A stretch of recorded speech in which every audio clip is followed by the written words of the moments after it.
Well, let's get going with this flashback episode, episode 230 of the Current Gen podcast. Or is it the Fathers of the Grind? We don't know. It's It's Tim and Father of the Derek. Grind. Tim and Derek back again. You know, it was 8 years ago that we first started Hmm. podcasting together, 8.5 years ago, really. And we kicked off with our favorite games of 2015. And pretty much every week since then, some way, shape, or form, we've had some kind of shows together, separate but same YouTube channel, guesting on each other. We've talked way too much. Probably should never talk Yeah. again. But here we go. We're gonna talk. Probably gonna block you. Probably you should. You probably should. It's a little too much. But we're gonna talk about Souls-like games in this episode, in addition to a couple new games and other things we're playing. But when it comes to Souls like, one of our goals for this is going to be okay, for our conversation, how are we defining this? We'll look at the general definition of it, but then you and me will decide, like, all right, when we talk about it, what do we mean? Hmm. And then we'll talk about some of Metacritic's top rated Souls games that are created by From Software and the non From Soft games. I think those are important designations to create. And then our personal picks for favorites. But before we get to all that, that'll be pretty fun. We'll get into that. Talk about some new stuff that's out, new games that are out this week. I'm going to save Earth Defense Force 6 for when Kyle is here because he has a I good don't care time. about it. He Yeah. has a good time with those arcade, really fun, crazy shoot 'em up, shooting all the alien Starship Troopers style games with his friends. He always has a good time playing those. I'm curious to hear his thoughts when he is back next week. So we'll skip that for now. Just want to quickly rattle off a few games that are probably worth looking at, a few like smaller games or more niche games. Lost Castle 2, really cool art style. Don't know if it's any good though. It's a side-scrolling platformer. Same with Abathor. It reminds me a lot of Golden Axe. Like it has a really clearly old school style. There's this game called Conscript that I want to try out. It looks like a stealth, kind of a weird stealth survival game with zombies. Like you're a conscript in the army, I think, in Russia. Anyway, that one looks interesting. The Operator, it's like a mystery game where you're trying to solve, you're like a detective, I think, or an FBI agent or something like that, trying to solve a case. Terrascape is a city builder, is what it sounds like. You're escaping the Terra, you're shaping the earth. Nobody Wants to Die. I forget what that is, but go check that one out. And then It's a cyberpunk mystery game. that's right. It looks, the visuals on that one look cool. Now that you're saying that, yeah. Dan's playing it, so whenever he comes back to the show, he'll probably be able There to you go. speak to it Dan more. will talk about that one. And then I only mentioned it just because it's super popular, special in mobile game, but it is on PC as well. And that's Kingdom Rush 5 Alliance TD. People love these Kingdom Rush games, these defense, tower defense games. So none of those are games that I'm likely to play, but that's Nope. cool. They're very niche, and I don't think Derek's going to play those either. So instead of Nope. talking about new games, let's take a few minutes and talk about a relatively new game in college football 25. Yeah.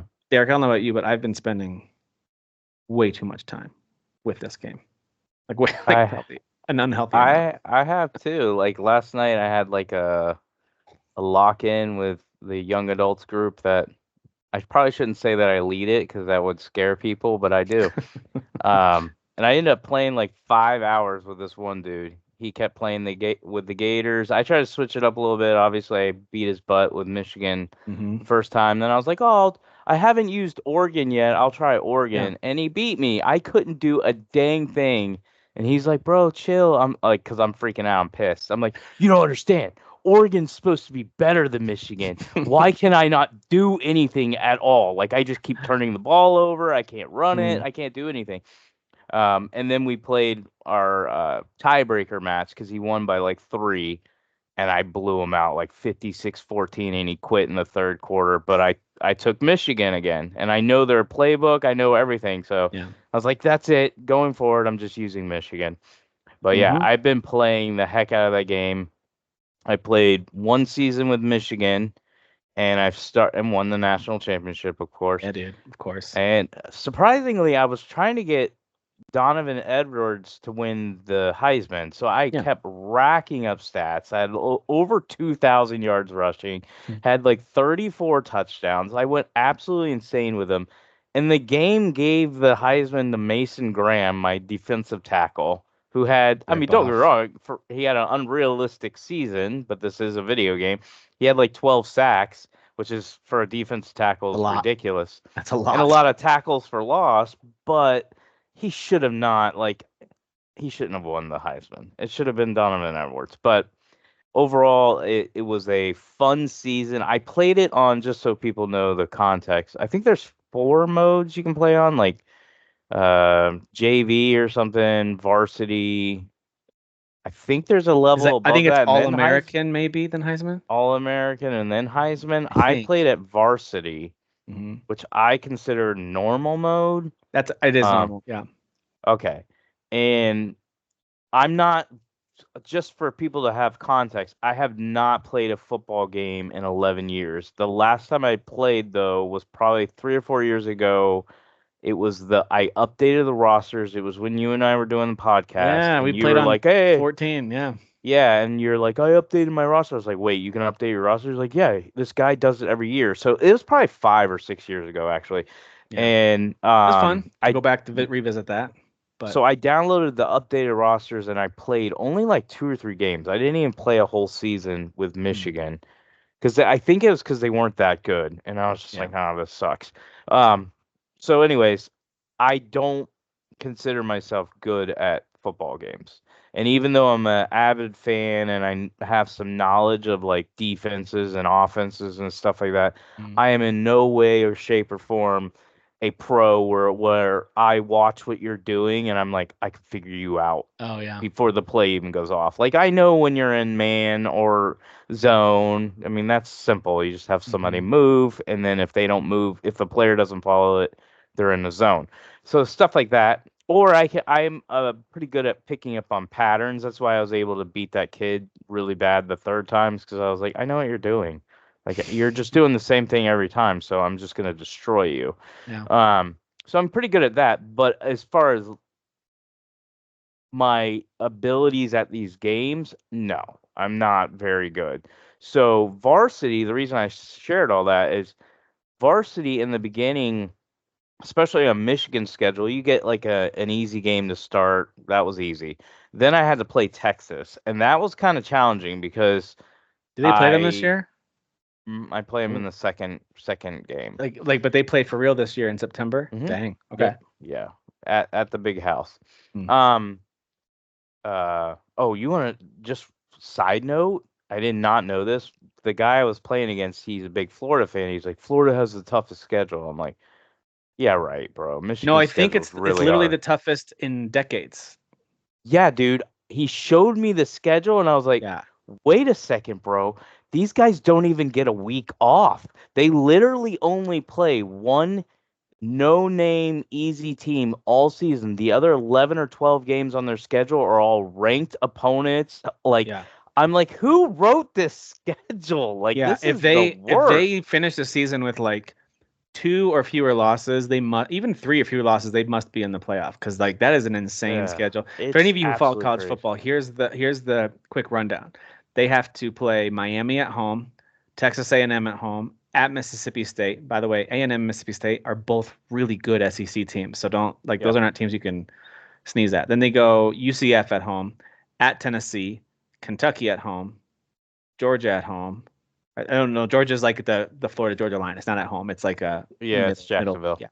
Uh, at Texas, LSU at home, Ole Miss at home, at Florida State. So their only gimme game is Samford, week 2. Yeah, That's it. that's it. It is crazy. I When I think it is saw that, I considered was one of the like, toughest schedules that college football has seen in decades. Just in and terms of the height it's of the competition. with all the movement of all the teams, it's gotten crazy for everybody. Even like again, Florida's schedule's way harder than Michigan's, but as I was Yeah. going through Michigan's season, I'm like, you guys are not going to be any better than 8-4. There's no way. Like as much as I'd like to believe in the coaching staff and all that stuff, and some of the returning players, I'm like, there's no way you're doing better than 8-4 because their schedule is ridiculous and how much teams have changed is ridiculous. But I got Yeah. sidetracked. I apologize. That's So okay. then I started season 2, but Yeah. instead of just doing Michigan again, I was like, I'm gonna go through all my 3 favorite teams, which for those who don't know, Michigan's number one, always will be number one. They're my favorite. Then it's Oregon, then it's Colorado. And no, I did not jump on bandwagons. This is the You've always top liked three Colorado. teams. I've always liked these teams. Hmm. So instead of going straight to Oregon, I wanted to have more of a challenge, and that was what I was getting at. Is like Yeah. Michigan was once I got the plays down and knew how to do things, because they were kind of complicated to use offensively. Defensively, they're solid, but offensively, they're kind of difficult to use. Donovan Edwards is a beast. You can run the ball with him. The team can know they're going to run it, and you'll still get yards. But throwing the ball is a challenge because Orgy, nobody knows if he's going to be good or not, and our wide receivers are not high rated. All of them are like high 70s, low 80s players, which in this game is not that great. Yeah. None of them ever get away, no separation from any of the DBs. So I essentially all I can do is throw to my tight end and run the ball to Donovan Edwards. But the point is as I went through the season on varsity, I only had what I would consider maybe two or three close games, and I still had separation by the time the games ended. Where I think the closest game was like 35-21. I beat two opponents 35-21. I think it was Oregon and Ohio State, Mm. something like that. And then in the playoffs, they kept matching me with stupid scrub teams. I'm like, Hmm. I'm not gonna be playing Air Force. Why am I playing Air Force? You watch your And mouth. That's who I'm using. no, sorry, it wasn't Air Force. It was Memphis. Hmm. And then after Memphis, I played in the national championship game, Utah, which they're going to be good, but Utah's going to be good. Yeah. I wanted like a Georgia or Yeah. Oregon or something. Oh, I did play Oregon. I played Oregon a second time. I No, think that was in the Texas is gonna. I think Texas Big is Ten gonna be championship. real good too. They Yeah. were going to be real good. So, anyways, Yeah. those games were all semi close, but I always Yeah. pulled away at the very, very end. There'd be a pick Mm. six or something like that. And so But I got you wanted the challenge. You were like, I want to I build a wanted the team up. challenge. So I picked Colorado. I'm 3 games in, and they're a challenge because offensively they're absolutely amazing, Yeah. but defensively, Can't stop anybody. yeah, especially since I'm used to Michigan, and that's what I was telling the kid when he was watching me play before him and I played against each other. I was playing Colorado versus Colorado State, and the game was like 50 or 63-49. So yeah, I won by 2 touchdowns, but I gave up 49 points Yeah. to Colorado State. And the week Yeah. before that, I played Nebraska, who is going to be better this year. But they also put up like 40 or 50 points on me or something like that. And I was like, I can't do anything with these guys. I have no idea what to do. They just stand there. There's times where I'm like, the AI's a little dumb with them where Mm. I'm like, you could tackle him. And he's like, no, I'm just going to stand there. I'm not gonna tackle him. I'm not even gonna try. I'm just gonna let him run by me. But that's been my experience. So I've been Yeah. playing. I'm different than you, and I know you'll share it. Where you get into, you really like the management part. I just want to play the games, and I only want to play with realistic rosters, meaning I don't want to transfer anybody over. I don't want to create players. I don't want Yeah. new I don't like players creating coming to players my either. team. I want to play with Michigan's roster against Yeah. Texas' real roster and Ohio State's and all that. So that's why I did season one, and then I created a new season, and I'll do the same thing with Oregon. But yes, Yeah. I'm absolutely obsessed with this game. It's so It's good. freaking By the way, amazing. it's sitting at an 86 on Metacritic. Not a ton of reviews yet. I think critics take a while to review some or sports games sometimes, and some just never review them. But it's got an 86 average on Metacritic, which is phenomenal. For a sports So game, yeah. that's a really good return to form for this series. So I'm really excited about that. But yeah, I How did the same. much do you think that is just because people are just excited it came back? Meaning like There's next year certainly if they some of that. release pretty much the same game with a couple updates, I expect it'll start It'll go getting that down. Yeah. Madden treatment where it's like this game sucks. And it's like, Hmm.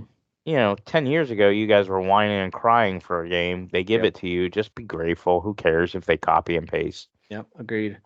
Yeah, it'll be interesting to see how they handle that in the future. Like, how many updates can you do? They did a lot in this game. There's a lot of modes. There's Ultimate Team. I talked about this with the other guys, I think last week or the week before. But yeah, it's got all the modes you would expect in an EA sports game. You've got your Ultimate Team, your Dynasty. You can just set up a game and play it if you want to, Mm-hmm. exhibition style. You can just do a regular season if you want, or you can do Road to Glory. You can either take on a player, or maybe you have to create one. I don't know. I've created a couple of my kids with them playing and or watching with me and just letting them like get recruited. Like you can create your player and then you decide what star of a recruit you are, which will determine how many schools actually recruit you. But you can still pick to go to whatever school you want, but you just might be a walk on. You might have to like be fifth string and work your way up and stuff. So the road to glory is pretty fun. A little bit of an RPG element to it where you have to do well in practice and work your way up into the roster. Yeah. You might not see playing time until your second or third year if you do it that way. So, but if you're a real college fan, you kind of like that part of it. Like, I was a 2-star recruit and now I'm the starter as a senior or whatever. Like, that can Yeah. feel cool if you like that. Some people just want, no, I want the best right away. I just want to start with Alabama or Georgia or Ohio State, and I just want to be at the top and stay at the top. It's totally fine. You can do that. You're already a 5-star school. Every recruit wants to come to you. If you go after them, they're probably going to commit to you in dynasty mode. It's just not as fun. Like even using Penn State, who's my favorite team, it's a little too easy to recruit in the game once you kind of learn the dynamics of how recruiting works. So if you're a high caliber school, you can get almost anyone that's in your recruiting pipeline that you want in the game if you do it right. You can get unlucky, but for the most part, you can just have these Yeah. absolute crazy classes of 5 and 4 stars. So I was like you. I was like, I want to challenge and I want to feel really good about building up a thing. So I think I mentioned this to you in our when we were texting, but Yeah. so I joined Air Force as the offensive coordinator, like as a rookie coach, as it were. And my thought is that'd be fun to kind of like over these future fake years and these dynasties to like eventually become a head coach somewhere, and then eventually have my pick of whatever school I want to coach or something like that. So I thought it'd be kind of fun to build up. So it took us 3 years, but we did win the national championship at Air Force after 3 years. Took a little while, but we won it. It is Definitely a video game. it's definitely a video game. Air Force beat, well, the first year we were in the playoff, but lost to Ole Miss. I actually played that game and I accepted the loss. It was tough, but my offensive line couldn't block for crap, so I had to do all kinds of trick plays just to get yards in that game. And Ole Miss's defensive line was way bigger than Air Force's team and just dominated. So it was hard, and we got down to a 4th and goal in the fourth quarter, down by 4. Tried to push the ball and couldn't get in. Their defensive line was too much, and we lost. And then the next year got to the next round of the playoffs. We beat Virginia Tech, but then lost to Clemson. Same deal. They were just too good, too big.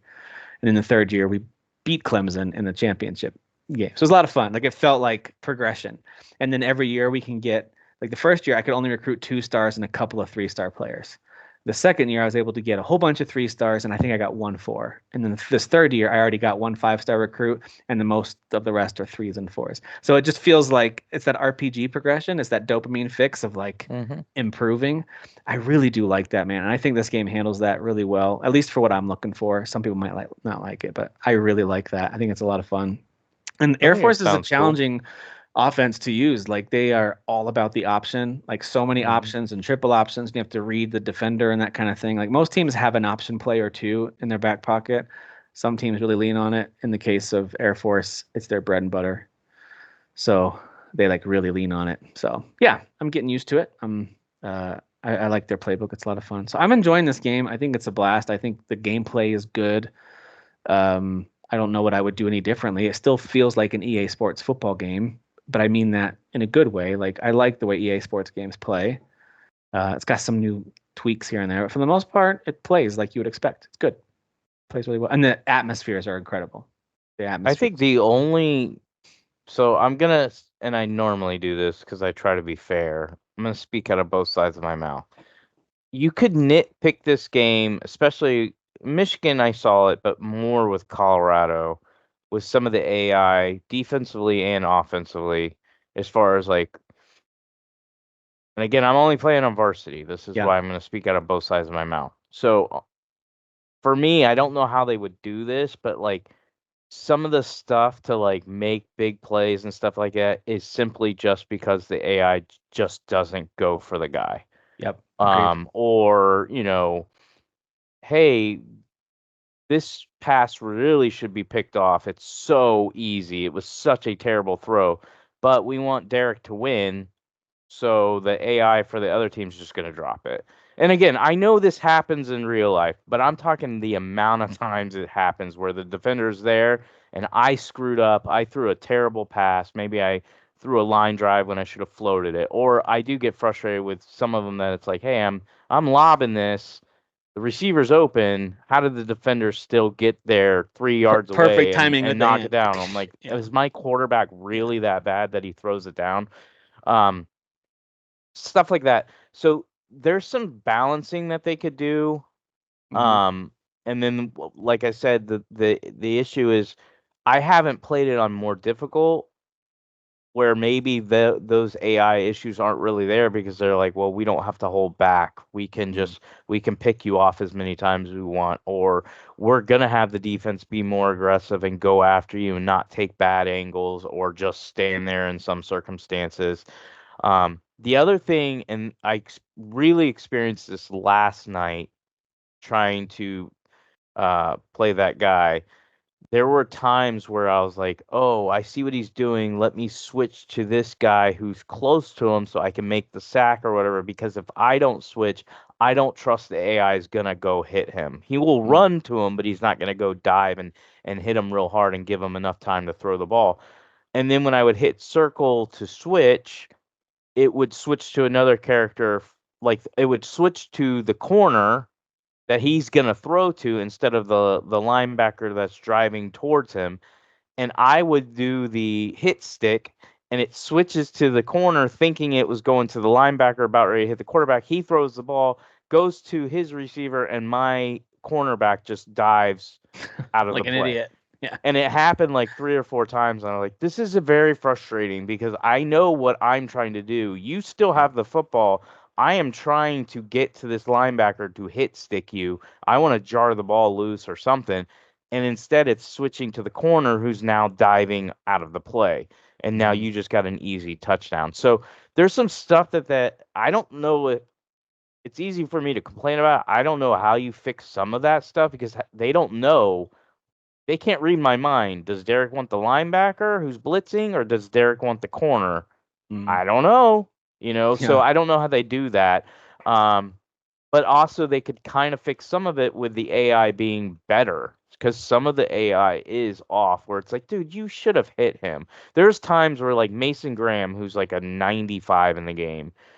So it's not like he's a bad player and this is the RPG elements of he just can't make a play. There's times where he was right by the quarterback and I watched him, he just stood there. I'm like, why didn't you hit him? Why did you let him run right by you and get a first down? And I don't know if you experienced that as much, but like I'll make great plays on first and second down on defense. It could be 3rd and 28. That team will still get the first down, and it happens all the time. Whether Yeah. I run the same defense, change it, it doesn't matter. Whether I put the controller down, go, I'm not going to control anybody because I don't want to screw anything up. Hmm. They'll still get the first down. So I noticed a lot of No, that's patterns I just to didn't me, I like. would describe that as, and I see that too, like a rubber banding effect, almost like Mario Kart style, where it's Yeah. like sometimes they want to keep it close, sometimes they don't care, and they let you win like 78-3, and they don't care. But sometimes they certainly seem to allow a little bit of rubber banding for them to catch up for whatever reason, which is Hmm. annoying. But yeah, yeah, you're right. There are certainly ways they could balance it a little bit better. There are times when the AI doesn't do the smartest thing. I feel like I still remember that. Like to me, the AI still operates the same way it did 11 years ago, and that's a fair criticism to say it should be better. Like 11 years of improvement should be better.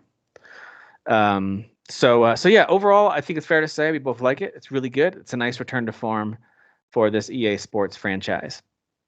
All right, so we're going to go over a few quick headlines before we get into Souls-like games. I'll just go through these quickly. Nothing really major. There's only three that caught my attention this week. It's been a pretty slow summer for major game releases and for major news, which is a good thing because the news this year has been pretty poor about a lot of Yeah. studios closing and people getting fired and all that. So sometimes no news is good news, but uh, there's a pretty, I don't think it's even a rumor. It's like seems like to have been leaked that Legacy of Kain, some sort of remasters or re-releases are in the works for those games. I never played those, but I know they were popular on the PlayStation. I remember my buddy had one of my friends had it and played it. That'd be kind of cool to kind of revisit that old IP, but if those remasters are happening, so I know they remade Medieval, right, which was another Yeah. PlayStation One kind of action adventure game. So yeah, this would make sense for them to do this one too. I've heard these rumors though for the last like 5 or 6 years. So I think there's a Yeah. lot of hopeful. I think there's a cult following for that. I did go and buy think they were like $1 a piece, all the games on PC, and I booted up Oh, one of them. I nice. was like, oh gosh, this is very archaic. Never Does not mind. does not hold up. Well, Never hence the need mind. for a remaster. Well, so what happened was at San Diego Comic-Con, which I believe is going on right now or ending right now, Hmm. a statue of one of the protagonists is on display there, and someone is claiming that it featured a logo for Legacy of Kain, Soul Reaver 1 and 2 remastered. Now Oh, okay. their official response to that was just kind of like, yes, the statue is on display. It's going to be released in August. More information on that later, but they would not make a comment on any remaster efforts. So they're just saying the statue will be available. I think Well a then, remaster is happening, but yeah, that screams like remasters coming. yeah, yeah, Like, it seems why pretty were you clear. selling a statue right now? Yeah, what's Yeah, the point of that if you're not releasing the yeah, games? Stalker 2, which looks incredible. I'm really excited to play yeah. it. It did get bumped back to November out of early September. It was slated for September 5th. I Now it's did not November know that. 20th. Yeah, it got moved to November 20th. So as far as their take on it, they actually put out a video that they titled "Really Again." So they're kind of making fun of Hmm. themselves with this, which I appreciate.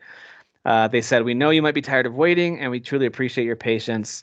These 2 additional months will give us the chance to fix more unexpected anomalies, or simply bugs, as you call them. The game is shaping up to be everything we envisioned. The launch is nearly here. We're incredibly excited to share it with you." So, whatever, 2 more months, bug squashing, polishing. That's great. Fine, go for it. It's a bit of a bummer because November is starting to get really full with stuff that I'm interested in playing. So Stalker at the beginning of September, for me personally, had a higher chance of getting some time because I'll be playing Star Wars Outlaws, but there's not really anything else huge in September. So anyway, Hmm. that would have been a nice one to have. Last but not least, Helldivers 2. I don't know how much you still play that or if you still play it at all, but they do have their biggest update yet, is what they're saying, which is Escalation of Freedom dropping on August 6th, promising larger enemy outposts, new bots, returning bugs, mission objectives, new difficulty level, all that stuff. So yeah, Helldivers 2. People are super happy with that game. No one's mad about it at all. Everything's great. No one was Oh mad yeah, about how any of that was handled. They loved it. absolutely. Yeah, for sure. All right, let's get into a discussion about Souls-like games. Souls-like is an interesting term because it's literally named after a game, not unlike a Metroidvania, which has now become it's a pretty legitimate subgenre in its own right. You know, Metroidvania, Souls-likes, they're pretty legitimate subgenres. They're not a full-on bucket because it could be an action RPG that's also a Souls-like, or a platformer that's a Metroidvania. But it's a legit category of games, and I'm curious because you're a big fan of this genre. Not necessarily every game, of course, that's in it, but you've played a lot of them, a lot of the main ones, Yeah. especially. Like, what's your overall feeling right now, end of July 2024, about Souls likes? Has it been too much? Are too many games trying to check that box? And then do you feel like it's evolved the way it should over the last, 10 plus years? So I would start by saying it's probably my favorite type of game now. It's up there with like big grand open world RPGs. Like Hmm. think of The Witcher or of course Dragon Age. Anything like that. Those are my generally my favorite style of game. I would put Souls like games at that level or higher. Mm. So there's usually an excitement when I see, especially if it's from Soft, there's extreme excitement. If it's outside of FromSoft, there's a bit of questioning and Skepticism. skepticism, Hmm. because of like how you entered it, where it's become so popular. Almost every game, even if it's not trying to be a Souls like, is still trying to incorporate something that they're pulling from the Souls um, genre or whatever you Yeah. want to call it. Also, it's kind of like I was watching a video today on the amount of hero shooters there are now. Right now out or about ready to come out, and it's just oversaturated. I feel the same way with Souls games to the point where I tell people if it's not from Soft, I'm completely okay with the game having like levels of difficulty, meaning like I will play a Souls type game on easy just because unless it's as good, like to me, I'm just gonna say it right now, Liza P is almost as good as far as quality level as a Souls game. Um, if not better than most of the Souls games. So that game, I respect the fact that they didn't have a level of difficulty option. It was you have to play our game our way because I felt like they met that standard of at that level where it's Mm. like you in order to really enjoy this game, you have to play it there. If they had an easy mode, it would be almost pointless. Um, but the Gotcha. reason I shared that is I do feel like overwhelmed sometimes where I'm like, dude, I don't want to play this game. I don't want to play Hmm. every freaking game that I like at this ridiculously hard level. Mm. And I'm pretty good at them. So you just don't want to play 12 games that are the exact same every month, Yep. one game that's the exact same where it's like always hard or something like that. You want to experience something different. So I do appreciate and we kind of talked about it when we talked about Flintlock. That's the name, right? Yep. Flintlock Siege of Dawn. Hmm. Yeah. So that's like a game where it's like they're pulling some things from Souls games, For sure. but they give you that difficulty Yep. where you can change it to easy, normal, and stuff like that. I appreciate that. Not Me because too. I couldn't get good enough to beat that game. I could.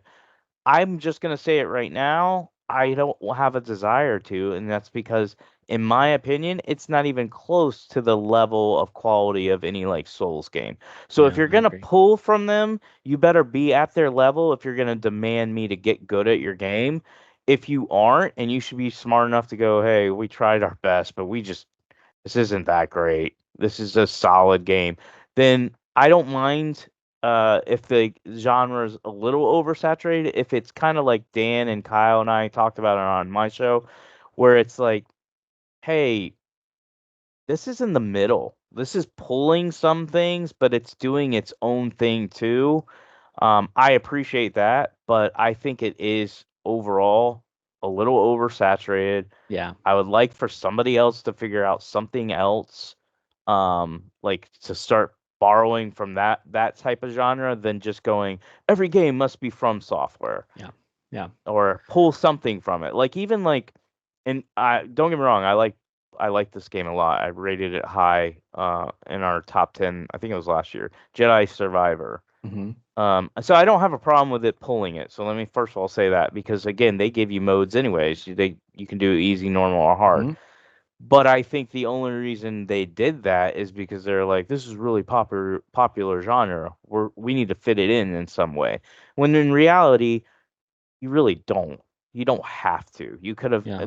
You could make it completely separate. You They don't didn't have need to to. do. You're right. You're right. They Yeah. didn't have to I just don't have have one. a problem that they did it. Let me make sure I'm very Yeah. clear. It didn't bother me at all. I'm just saying they didn't need to. They could have just made an action adventure game and tossed out like the Soulsy type stuff, like where you lose experience if you die or anything like that. I think you lose some Or like experience. I don't think respawning it's enemies when you use yeah, the or healing respawning. checkpoint. Yeah. Exactly. That type of stuff. They could have gotten rid Yeah. of all that stuff and just made an action adventure game. Yeah. Um, I but mean, same with something like Flintlock, although that team already made Ashen, so they were kind of yeah. already in the Souls world. You could tell that they have an affinity for that type of game. I do like what games like Flintlock try to do, and I'm with you. It is definitely a swimming in sevens kind of a game, although I think the voice acting is better than I would have expected. I think the voice acting is pretty good. Well, I Uh, the, really the like Inky or whatever. yes, yeah.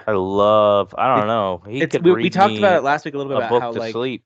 uh they did what Forspoken was trying to do, where you had a lead female character and a little sidekick with this accent who are now kind of forced to team up together.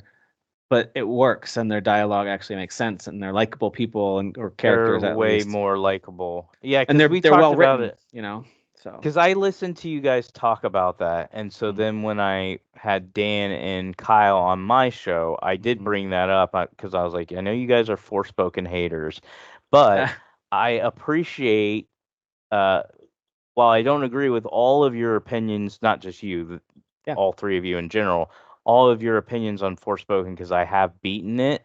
The one thing I can 100% agree on is the main protagonist is completely unlikable. Yeah. Now, I thought the sidekick dude, the guy that talks to her through like the bracelet or whatever, I like him, and I actually ended up liking him even more because he's ripping on her, ripping her to shreds, and she's annoying.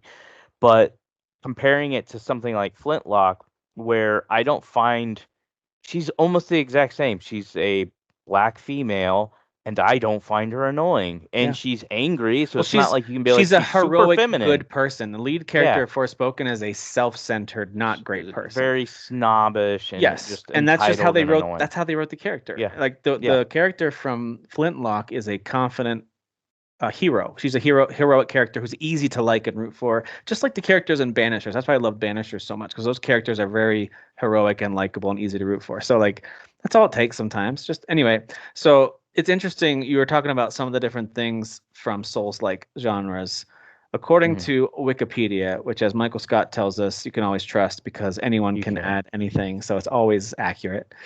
But I do think this is relatively accurate. It is a subgenre of action role-playing games, although a lot of people have started to attach like, oh, it's a Souls-like shooter or it's a Souls-like flying game. I know what they mean by it, but Yeah, typically Souls-like refers to an action role-playing game, usually known for high difficulty level, emphasis on environmental storytelling, typically in a dark fantasy setting, although that point is up for debate, I think, in some cases. It had its origins in Demon Souls and the Dark Souls trilogy by From Software, and the themes and mechanics of those directly inspired many other games. While the description is typically applied to action role-playing games, the core concepts of high difficulty, repeated character death, driving player knowledge and mastery of the game world, sparsity of save points, and giving information to the player through indirect environmental storytelling are sometimes seen in games of other genres. Typically it's difficult. You mentioned that earlier with selecting the level of difficulty. I do think that is a fair thing to say. If it's a Souls-like, I assume this is going to have some element of difficulty. Sometimes hmm I'll be able to change that through a simple selection of easy, normal, hard, or maybe they'll create a progression system that makes things easier or some combination of those things. And there's usually part of the difficulty is also with the sparse checkpoints that can be just like it can feel like such a relief to finally find one. I actually have learned to love that feeling in FromSoft's games where it's like, oh, there's one, there's a statue, or there's a grace, or whatever. Like there it is. I finally got to it. So I like that. yeah, It makes them feel it makes you appreciate them a lot more.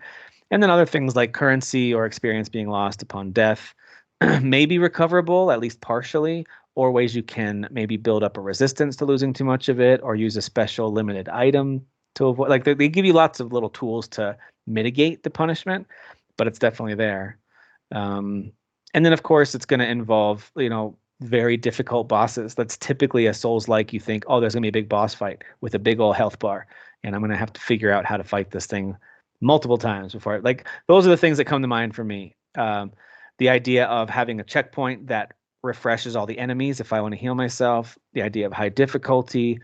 It doesn't always have to have super in-depth RPG progression, in my opinion, to be a Souls-like, although I like it when it does, but it doesn't have to. Like Sekiro doesn't have super in-depth progression, but it is a very much a Souls-like, of course, being a FromSoft game. But yeah, I think those are some of the main pieces where it's like there a lot of times it'll be in the environment will make you think of a Souls-like because you'll traverse all the way through, then you'll drop a ladder or unlock a door from the other side. There's a checkpoint there, and that in and of itself is a big accomplishment. Like, okay, I have kind of unlocked this section of the map, and I've got that part down, and I can move hmm on to the next section. So, like, I don't know, they really give a good drip feed of that progression system, in my opinion, in these games. So, with that part settled, one of the things I thought we should do is to talk through Metacritic's best FromSoft games in the Souls-like genre, and we'll do a separate Metacritic list of non-FromSoft games in the Souls-like genre. So we'll talk about how Metacritic has scored them, and then we'll talk about our personal favorites. Now, do you have in your mind a specific definition of what something needs to have to be considered a Souls-like? To you, is it a combination of the things that we've been talking about, the difficulty, the checkpoint refreshing enemies, some sort of penalty upon death, big boss fights. Does it kind of need a combination of those things, do you think? Or what do you think it needs for us to count it? Um, that's hard. I would say it has to be difficult on normal or if it has no setting. Okay. So you get what I'm saying? So if Hmm. it does have a setting and you drop it to easy and if it makes it easier, that's fine. That doesn't exclude it because it has an easy mode. I think Hmm. if you play it at normal, to give an example, Rise of the Ronin has level of difficulties, but if you play that game at normal, to me it's just as hard, if not harder, than most Souls games. Or it does get really hard. Um, so I think level of difficulty matters. I do think the resting, like the bonfire, kind of needs to be there, some type of system like that. And then the regeneration of enemies are the three things that well, let's not forget boss fights. Yeah, Boss fights would be the most important thing. Um, I think but then so. those other three things. I don't think the setting really matters. I know they mentioned something like Souls-like should be set in. I get what they're saying because they're talking about the roots of where those games came from. But Yeah, clearly, one of the things that a lot of people are doing is they're trying to take the Souls formula and then just put it in a different color palette and go, well, we don't want to be just called a Souls ripoff. So let's. A good example would be Liza P. Yes, it definitely gives you Bloodborne and Souls vibes, but it's still kind of its own, like it's set in something I've never seen from Soft touch. right. So Bloodborne would be the closest thing. But it's still its own thing, and then you're fighting robots and stuff like that. Steel Yeah, Rising does that too. So I think if you have those three or four things, I would put it as that's what makes it a Souls game, and that's what I look for. Um, but like I said, if it's on normal, it's really hard and challenging. That's totally fine as yeah, even if you have like a settings rating. yeah. I think that's fair. I like that. I agree with that take on it. All right, so what we'll do is we'll go through the top rated Souls-like games from the OG From Software. They're the ones who Hmm. originated this thing. And then we'll talk about some non-From Software games according to Metacritic. What are the highest rated ones that fall into that category? So From Software has not even made 10. I was going to do top 10, but they haven't even made 10 Souls-like No. games. Um, so unless you, I mean, and some you could make an argument that some of the DLC they've put out, like the recent Shadow of the Erdtree, is basically a standalone game because it's so Yeah. freaking massive. But of course, technically, it is not. It is part of the Elden Ring experience, which only bolsters the fact that at number one on Metacritic for From Software is Elden Ring at 96. I think Shadow of the Erdtree is at 95. So pretty consistent, I think, in terms of just critical acclaim, of course. That's no surprise, I don't think, to anybody to hear that Elden Ring is far and away critically the most acclaimed Metacritic from Soft Souls like. Now the rest of them are all within 3 points of each other on the Metacritic scale. So it's Which is crazy how you could how almost call good them a they are. tie. Yeah, you could almost call these all a tie for second, depending on your personal preference, honestly. So I'll work my way down. So tied at number two with a 92 Metacritic score is the Demon Souls remake from I think that was 2020. Does that sound right? Was Whenever the that when Demon, whenever the consoles came out, it launched with the PS5. I think So I that was think 2020. 2020. Yeah, and then Bloodborne. Those both are sitting at 92. At least last I checked, they might have changed. Anyway, on Metacritic. Not a surprise there either. Those are both absolutely beloved. Um, and then you've got tied at 91, Dark Souls 2 and Sekiro. Now let me ask you, I have Dark not played the Souls Dark 2. Souls games. I played Dark Souls 3 for a few hours, never tried the other two. Isn't Dark Souls 2, at least from fans, considered the worst of the Dark Souls It games? is. It's the only Souls game I haven't beat, But it is the highest rated Metacritic Dark Souls game. which is weird. Yeah. Not, I mean, by two I points, but think this is just my guess. I'm just guessing here.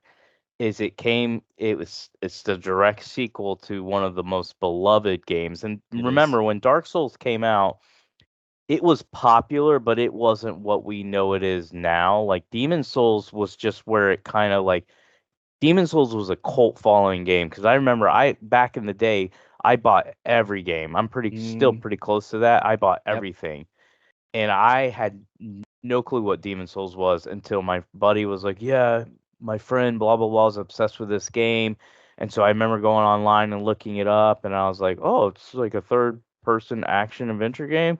Sounds cool." So I bought it and completely got wrecked. Had no idea what the hell it Yeah. was.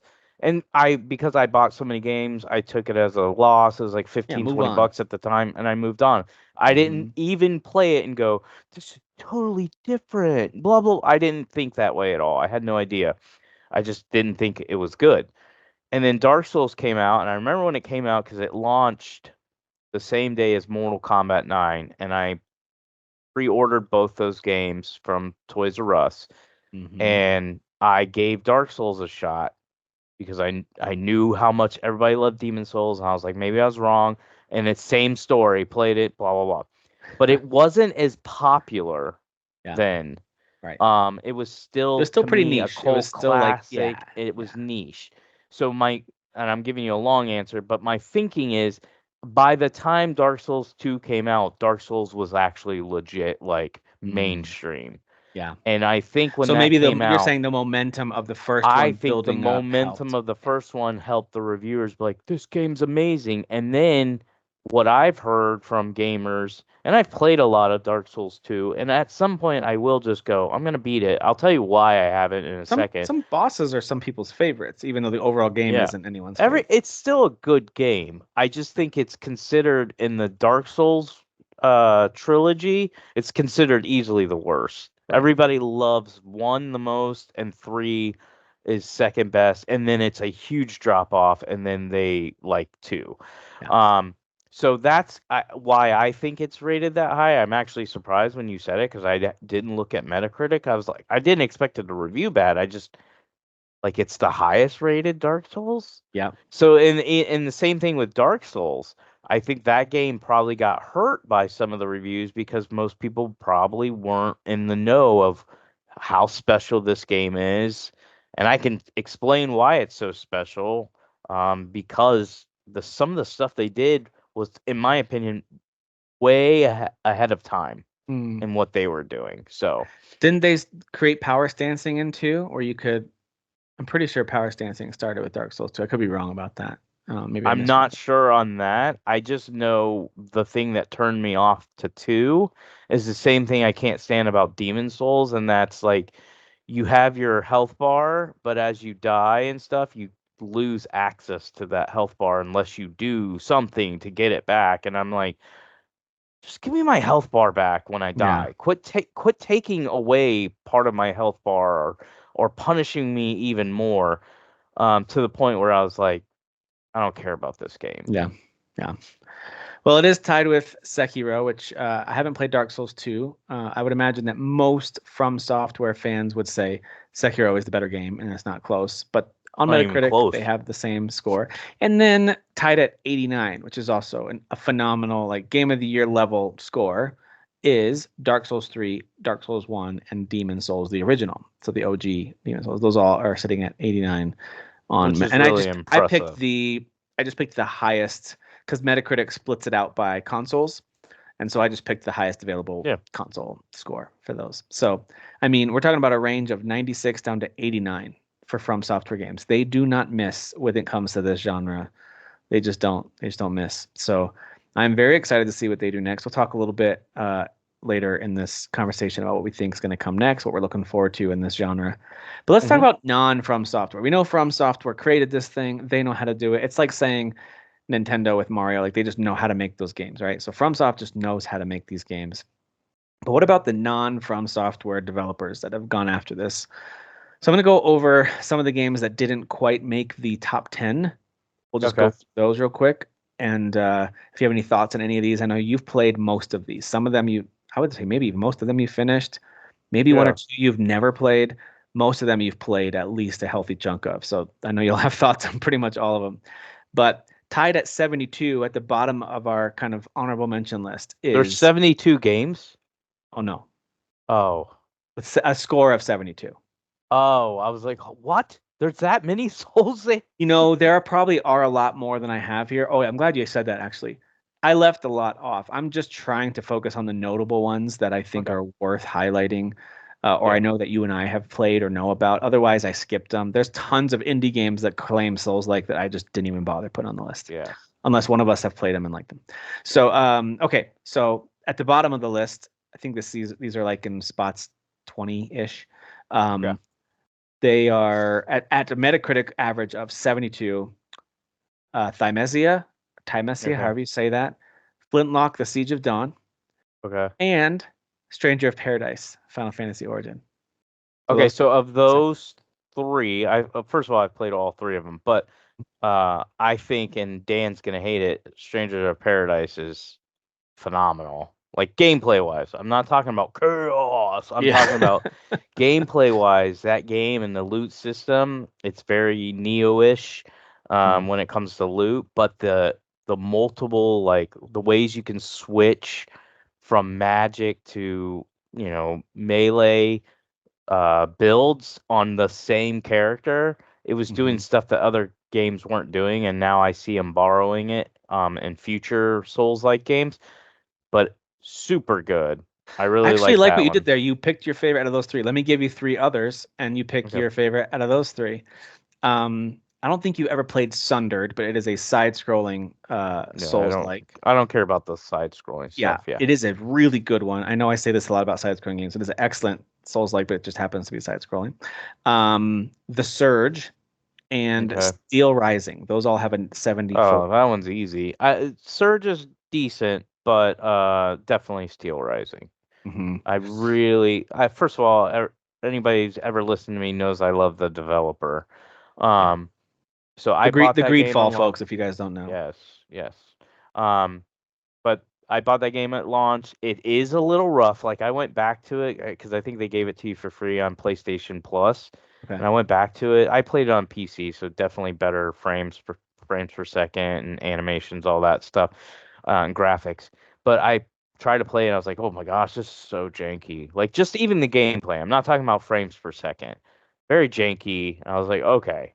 This is one of those games where you just bought it at launch and you thought the world of it, and now you can go back to it and be a little more objective and be like, it's a little rough. It's a good attempt by them, and it's good. I would definitely say it's a swimming in sevens game, and it's worth playing, especially if you have a PlayStation, you have PlayStation Plus. Hmm. But it's a little rough, I but agree it's that it's good. worth trying because you might like the feel of the combat. I didn't hate it. I only made it through a couple of bosses. I think three bosses maybe before I Yeah, was done with it. The setting is cool, although when it comes to that type of setting, if you like that setting, play Lies of P. We'll talk about that here in a little while. yeah, I'm not for saying they're the sure. same, they're not, but they're similar enough that if you like No, that it's fix, those two are set kind of very yeah, similar. play that between those two. But Steel Rising is decent. Okay, between Steel Rising and Strangers of Paradise, which or Stranger of Paradise, which one you like more? Okay, so even though I beat Steel Rising, I'm still gonna pick Strangers of Yeah. Paradise because Yeah. at some point I am going to actually play through that game like all the way. I just think it's a better combat game. Okay. So I'm All only right. speaking on gameplay.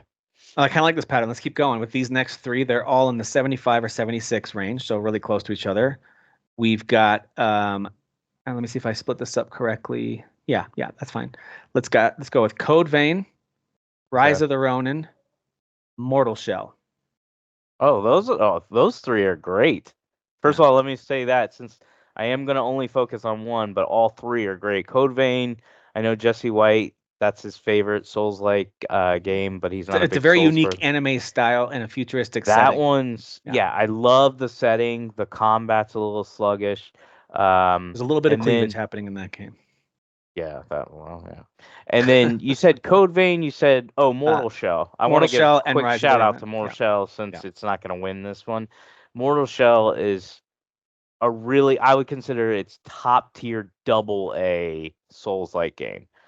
So it's top tier. Like it to me, it's the best double A experience because all of them on my list that are not from Software are triple A. So I consider this like a double A. It was made by a very very small studio, and it's really really good. It's really really fun, and Has their some unique little. things they've added too. That's what I was just gonna say. Their little things that they tried to change like your shell. That's Yeah. in the name where you can switch your shell and stuff like that, and it changes how you play your combat, your weapons you can use and stuff like that.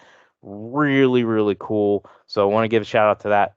But Rise of the Ronin, easily I'm a fanboy of that game. I just think it's phenomenal. I love the world. I know it got crapped on for being like this boring, bland open world. It was my type of open world. Not only did I think it would be way better looking and immersive on PC. I think it was held back by being on just on PS5. Yeah. That being said, this developer's not really good at making games look good. So they could have even done better on PS5. But outside of that, everything else I loved. I I gotta try it love again the on easy, I combat. think. I played it on normal and I liked it. I was like, I see the challenge here. I think I'm up to it if I put time in. I just didn't want to put time in. So I think if I Yeah. go to easy, I'll be able to skirt through it quicker and enjoy myself because I am Well, intrigued by it. So, I think you should play it on easy to learn the systems. There's a and then lot of maybe switch over. systems, and because it does really rely heavy on either play with, and Wolong's like this, and I'll talk about it with Wolong, but they're very like co-op heavy, meaning you can Hmm. either use AI or you can use a friend or somebody random online, especially in the story missions. So the reason that matters is it actually impacts how you play the game. The whole system they teach you in the beginning, so you probably want to start over if you're not super far in because they're going to teach you how to I actually do need play to this start way. over. Yeah. Yeah, because if you just try to play with your character that you create and only fight these bosses just by you while the AI guy does whatever he wants to do, you're gonna lose, especially on normal. They want you to switch back and forth so you can catch the guy. Like if the boss is attacking you, you switch to the other guy who's Hmm. behind the boss and you hit him and you distract him and then you switch back and all that. So there's a lot of systems in there. Um, I just thought the combat was top tier. Yeah. The world was fun. I liked running around and doing all the old school checkboxy stuff because every checkbox was combat. And I'm Yeah. like, oh, so you're just giving me more of what's my favorite thing in this game. So The yeah, limb Rise of the slicing Ronin, and beheadings were super cool looking, so man. good. I think Yeah. honestly, and again, I said this to Kyle and all them. I can speak objectively and say I don't get mad when people are like that game sucks. I think it's wrong to say it sucks, but like if you just say you don't like it, okay, cool. Yeah. But I think the people that actually take the time, learn the system, and they're into that genre. If you're not into that genre, you're not gonna like it. I don't And think it sucks at especially, all. I think it's it's top tier. so It's top tier good. swimming in sevens, low tier like 8 out of 10 I type think range. objectively, I could give it an 8 out of 10 because I can still see its flaws. But for me, Hmm. subjectively, it's a nine Totally fair. plus. All right, Yeah, I love it. I'm gonna give you five this time and pick your favorite out of these, okay? Okay, Because I think a couple of them you might not even care about ranking, so I think they're easier to get rid of. So at a 77 Metacritic, we have The Lords of the Fallen, the 2023 one. okay. Oh, S- that's lower than I thought. Okay, At a 78, we have The Surge 2. okay, At 80, we have Wolong. And okay, then tied at 81, we have Ashen and Star Wars Jedi Fallen Order, the one from okay, 2019 or whatever. So those are five. Which one okay, jumps out to you as your fave of those five? okay. Can I tell you which one I guess and tell me if I'm right? Yeah, go ahead. I'm gonna guess it's the Lords of the Fallen from this past fall, just barely over Wolong. Is my Oh, guess. you're right. That is actually the order. So, Lords of the Fallen, and I would have had Wolong ahead of it if I didn't play.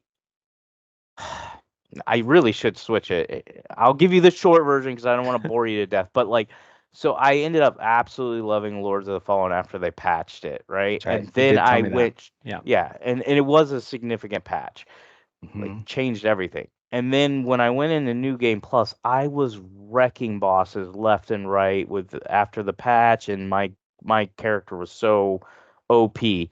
And then I got to some boss after they patched certain bosses, and this was one of the bosses. I can't beat him. I couldn't even beat him co-op. I have no idea. So part of my problem with that game, you can scream, get good, blah blah blah. Okay, got it, but I already beat this guy on regular game without needing any help. Now on New Game Plus, I can't even get him below a half a bar, and I fought him at least 30 times. And I asked for co-op help too, and couldn't get anybody. competent enough to help me beat this guy too. So it was really bad. I haven't gone back and tried it since, so it's Yeah. been a while. But that hurt the game. But I do my initial playthrough after they patched it and I beat the game is that game is one of my favorites that's not made by Yeah. FromSoft. Yeah. It's really, really good. Wolong is special too. And again, if you do end up playing Rise of the Ronin, you're like, you know what? I really do like this game. I like the combat. I like the AI or the co-op and stuff like that. Wolong's the same thing. It's not open Hmm. world, but it's really pushing you to go, hey, before you fight this boss, or not even the boss, before you go into this level, pick your two co-op guys and Mm. run around with them and have fun with them. And Yeah. it's all AI based, or you can invite friends in. And so it's heavy on having people run around these levels with you, which it was a That's nice, cool.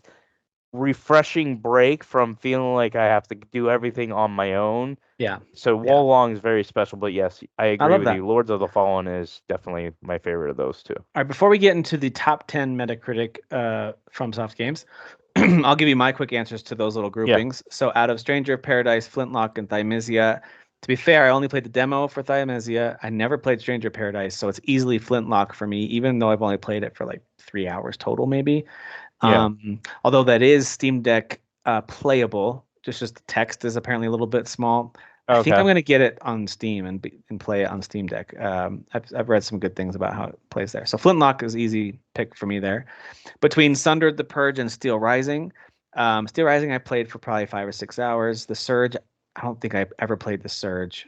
I know I bought it when it was super super cheap because I thought I might try it. I never did. Sundered Mm-hmm. is one of my favorites in the genre. Spoiler alert. So that's easily at the pick for me. Gonna win. Between Code Vein, Rise of the Ronin, and Mortal Shell, again, I know I only played each of these more than a dabble, like more than a demo amount, but we're talking about a handful of hours each at the most. It's got to be Rise of the Ronin. The setting is just too cool. And the stealth, in my opinion, was hit or miss, but when it did work, it was super fun. Yeah. I like when stealth works well in a game like that. And like Elden Ring, I love when kind of combo stealth with, good attack, good combat. So to me, that's Rise of the Ronin.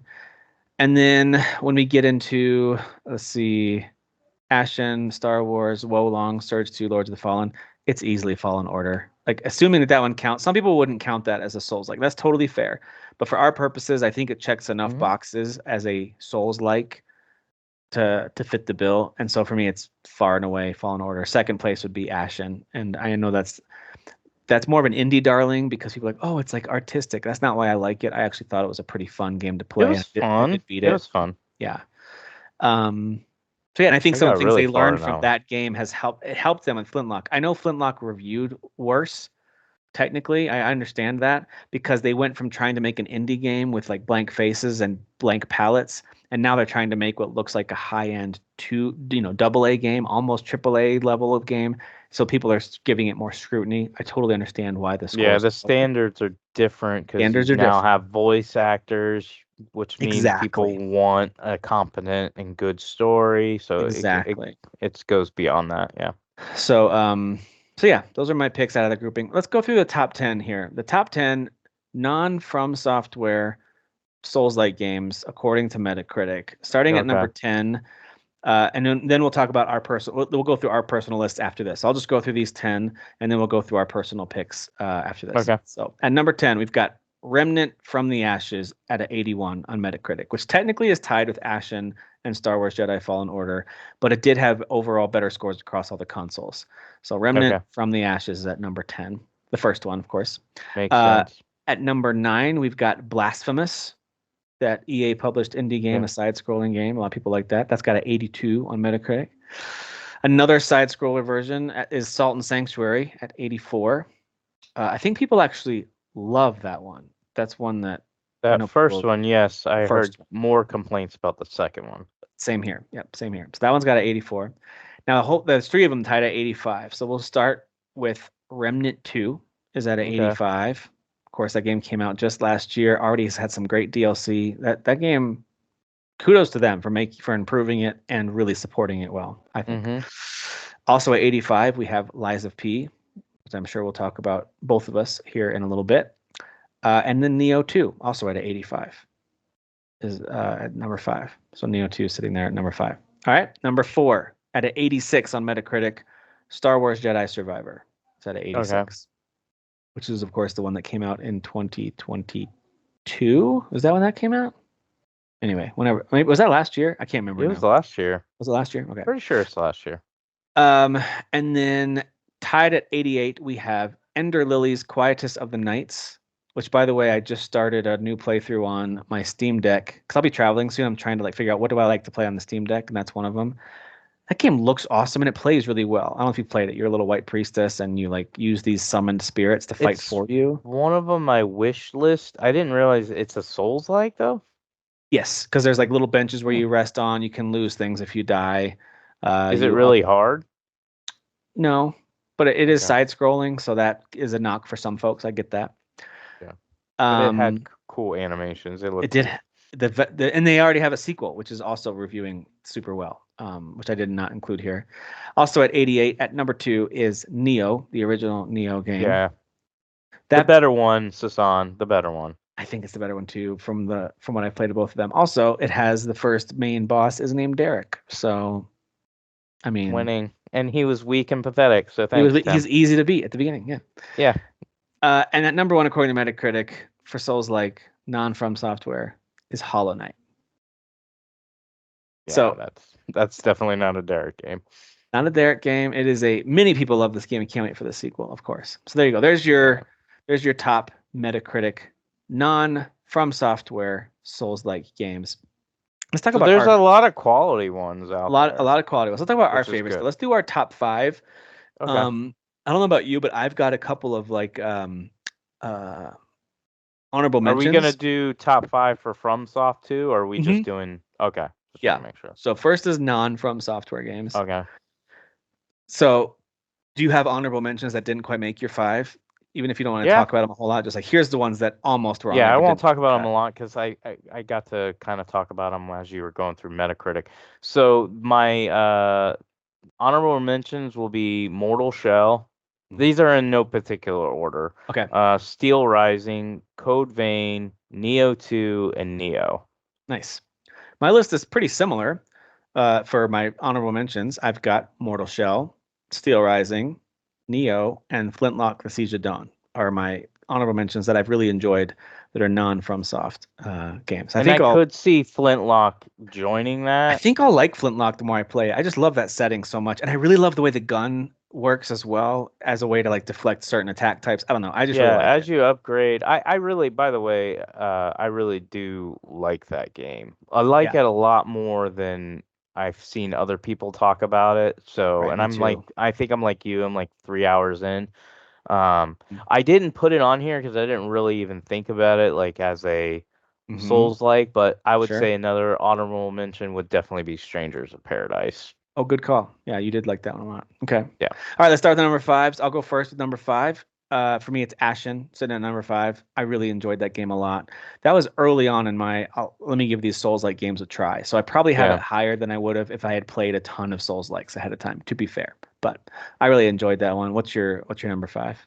So number 5's Wolong Fallen Dynasty. I kind of Mm, already said it. It's very similar to Rise of the Ronin as far as they really want you to play co-op and play with mm, others. I'm not saying that the co-op AI partners are amazing. They're actually not bad though, and you can semi not control them, but you can help them so they don't die right away. There's actually tools that they give you in the game that you can heal them as they're fighting, mm. so That's they nice. can stay in boss fights and you don't feel like they're dying right away and they're more than just a temporary distraction. But yeah, I really, really like that game. Once I got sucked into it, the combat's top notch. Hmm. Um, A the lot of only cool thing that, magic too.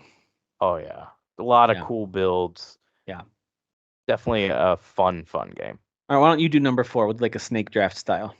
Okay, I'm going Lords of the Fallen 2023. I already talked about it. It's really good. I enjoyed my time with it, and I was actually impressed because if anybody's ever played the original Lords of the Fallen, and I played it early on when I was just getting into Souls games, so I really, really wanted to like it because I thought it was good looking, and I heard it was easier than, the Souls game, so I was rooting for it to be good. It wasn't good. Mm. Especially if you go back to it, it's really, really bad.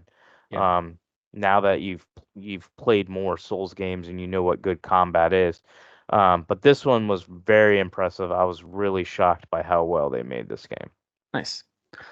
My number four is it is Hollow Knight. I think that game visually and gameplay wise is just so fun, so cool. I don't have the same obsession with it that a lot of folks do that are just like dying for Silk Song. I'm excited to play a sequel to this whenever it comes out. I'm not desperate Hmm. for it. I've played Hollow Knight twice because I've got it on two different consoles. I haven't beat it twice. I beat it once and then I played a bunch on the Switch after that. But I like it. I think it's a really cool game. So that's my number four. Let's jump up to number three. I won't talk a ton about it because I have a feeling you're going to here in a little while. But for me, number three is Lies of P. I think this game is, I mean, arguably the best thing that a non-From Software company has made in this genre. I think you can make a really good case for that. You can make a good case that From Software might have made this secretly. We just don't know it. Like it's that good. It is really that good. Yeah. So I think it's excellent in its setting. Its combat feels great. I will say it doesn't feel quite as balanced, at least in my experience. There are certain uh, there are certain moments that I'm just kind of like, ugh, this is such a wall compared to a FromSoft game. I feel like yes, there are walls, but there are Hmm. paths through. They give you like ways to figure it out.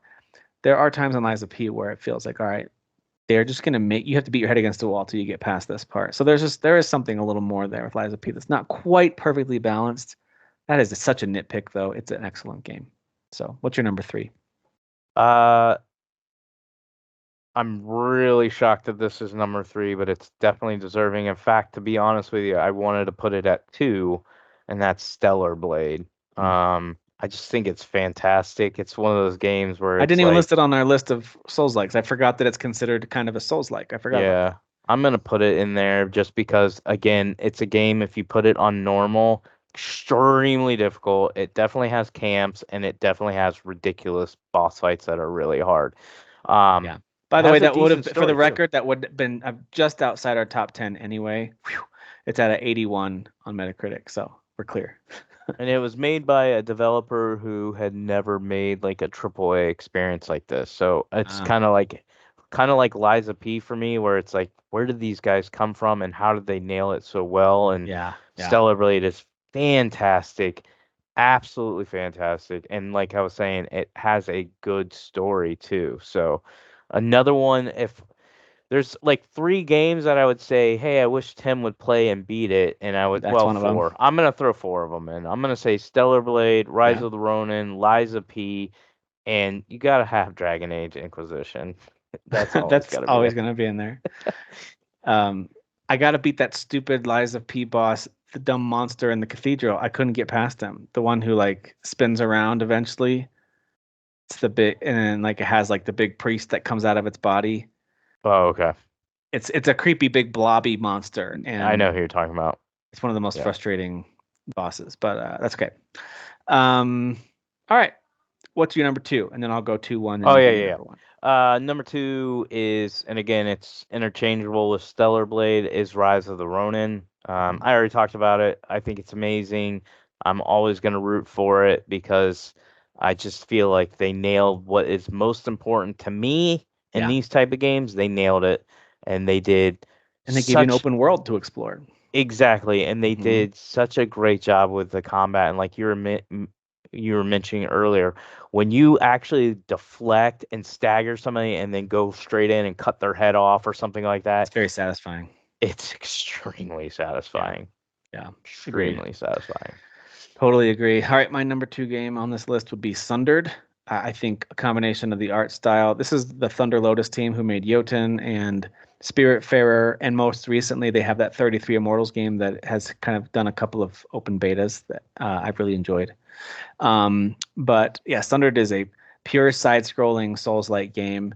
The art style is really cool, like hand-painted looking, and then they've got some excellent boss fights. And by the time you're really powered up and flying through areas, I just think it's super fun. So I enjoyed that one a lot. I understand why it got in the sevens. I think it's more deserving of the eights, probably kind of like you were talking about, where it's like I think it's more of an eight, and that's Hmm. fine. I understand the sevens for it. So, and for me, the number one, assuming that people would count it, it's the Star Wars Jedi game, specifically Survivor, which I think is, of course, a better game than Fallen Order, although I did like Fallen Order quite a bit. But for me, it's Star Wars Jedi Survivor. We talked about that a little bit already, but not only am I a huge fan of the Star Wars universe, maybe not as much of their live action content now, and that's totally fine. I'm not trying to diss it. It's just I'm not as into that right now. But boy, I still love anything Star Wars is going to at least get me to look at it and consider playing it or watching it.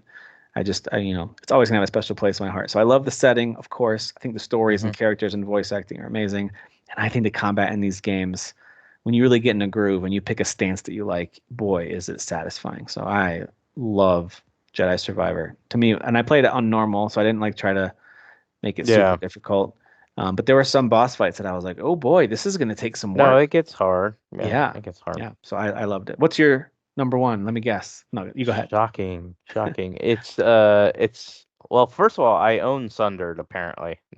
Had no clue I did. I don't know if I got it in like a bundle or something, but Mm, it's on my Steam library. mm, And then I would say number one, shockingly, is Liza P. mm, Here's why I want to add on to this. Not only do I think the combat is up there with your Bloodborne slash, Dark Souls experiences, also I think they really nailed it, yeah. especially the pairing and deflecting and all the systems.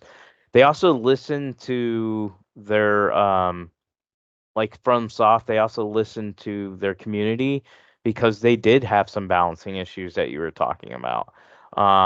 You know And what? they I haven't went, revisited it since launch. Maybe I need to revisit this game. oh, they definitely like I know for sure the last boss, okay, I can't say last boss. Second to last boss was not balanced well at all. Like he was really, really bad. And they actually went in and nerfed him a little bit because they realized he was poorly Mm, balanced. I don't know if the one you're on, if they touch, you'd have to look at the notes, but I know they went in and they were definitely messing around with the game. But what I wanted to say is not only did I absolutely love the world and I loved the combat and I don't know, I loved everything about it. But what I appreciated the most, and I talked about this on my podcast with Kyle and Dan, is even if you're not going to beat this game, I think you should go watch a story, like a explanation of the mm, story, and then watch the ending of the game. And I just think for all of these Souls games, I think the only thing that could compete with it story wise and stuff like that, and probably why I didn't put the Jedi games in it, it's not that I didn't like their combat. They just weren't as fun for me personally to play. But if you were to rank them you were just say, Derek, rank Souls like story wise, which ones have the best stories? I'm gonna say Survivor and Fallen Order. yeah, that's fair. That's totally Liza fair. P would be right there with it. So that's Hmm. how much I That's enjoy the story. awesome. And now they tell the story differently. Like Survivor and all that feel like a AAA experience in the way they tell the Very story. cinematic Yeah, storytelling. Liza Hmm. P, they tell the story very similar to how like Souls They games tell do. the story, but the actual story that they're telling, like the twists that they have, and then the ending is really where I was like, okay, this is top tier. Like I really Mm, like this. I love Is hearing the that. is like the ending and the reveal. So that is Mm, definitely hands down my favorite. I just enjoy it. I beat it back to back, and anytime it's not unnormal for me to beat a Souls game and then immediately jump into New Game Plus. I did it with Stellar Blade. mm, I did it with I don't know if I did it with Rise of Ronin. I did it with Lords of the Fallen, um, Neo. I yeah. do all that, so that's normal.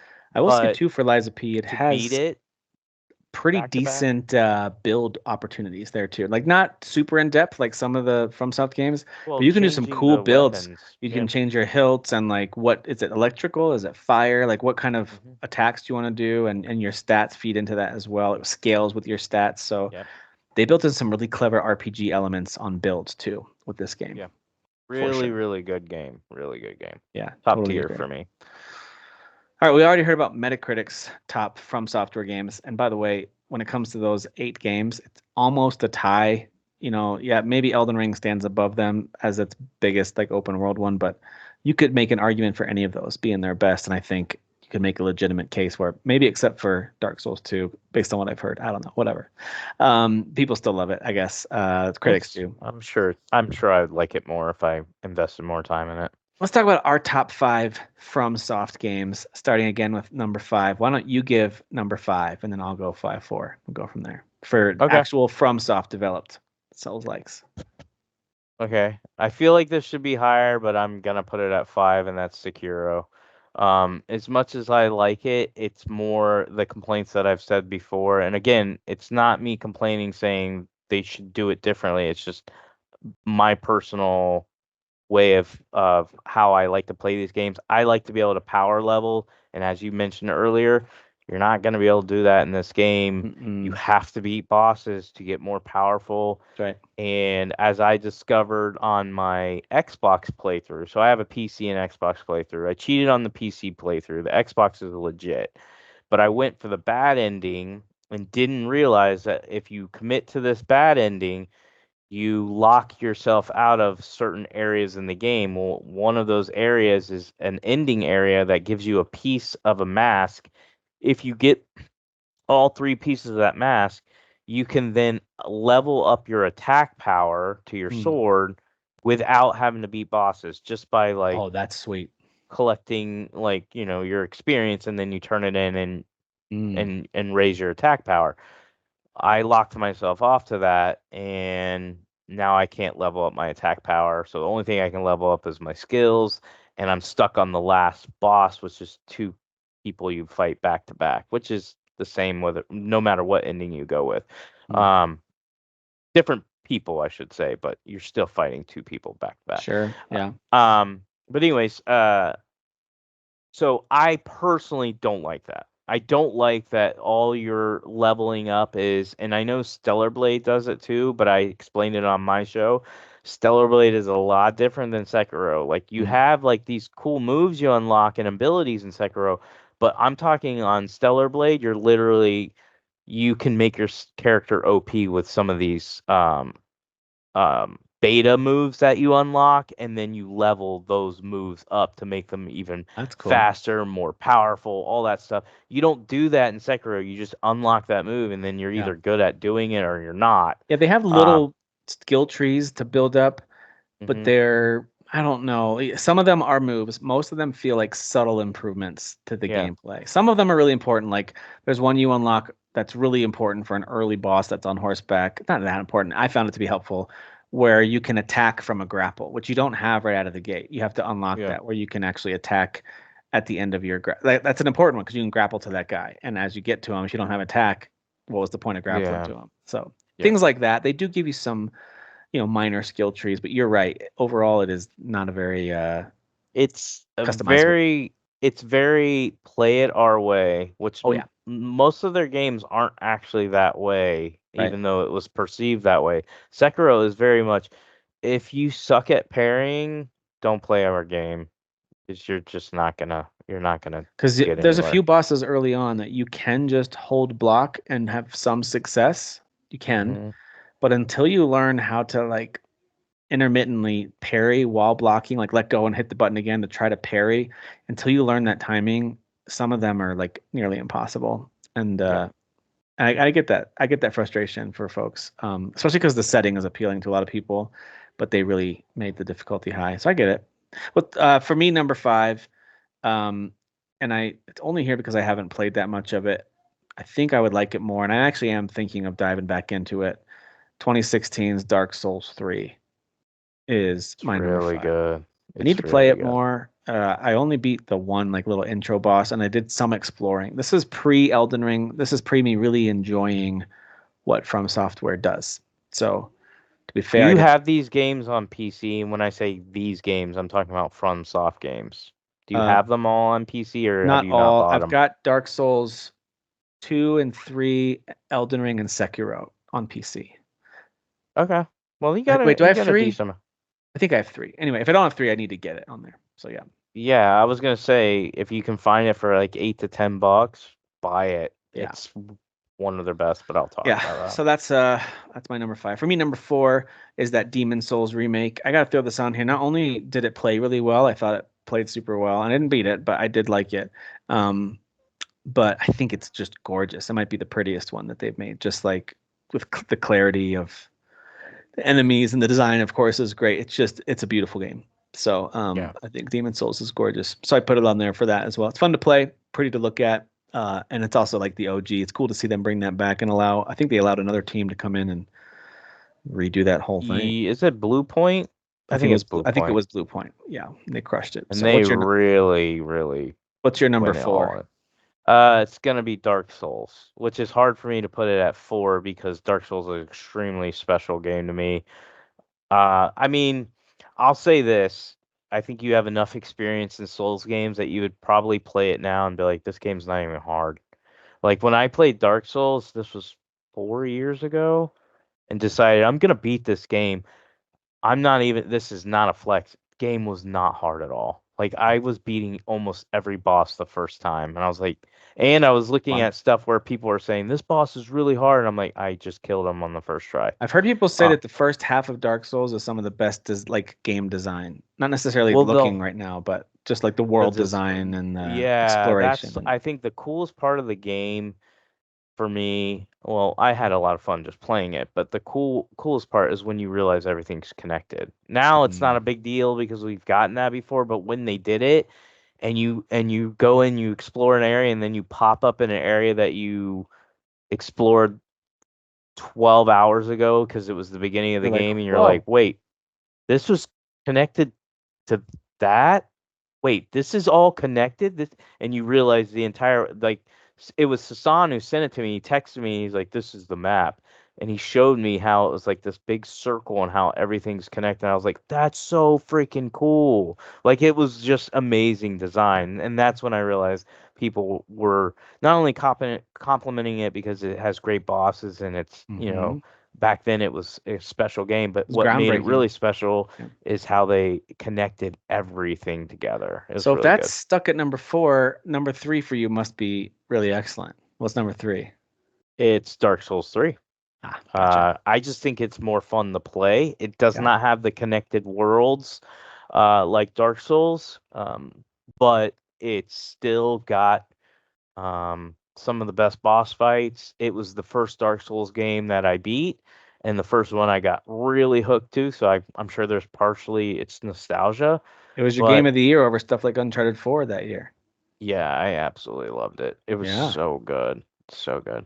Yeah. So if it's falling at 3, the top There's two have to be pretty something special. big up there. Yeah. For me, number 3, we've just talked about a little bit, is Sekiro, and that's really only because of my renewed interest and love and appreciation for it as I'm replaying it now. And I do think I'll end Where are up you beating. at? I let's see. I'm making my way through that canyon where you're getting shot at from a distance by a bunch of Yeah, things. So I've I I've, hate I've that through. place.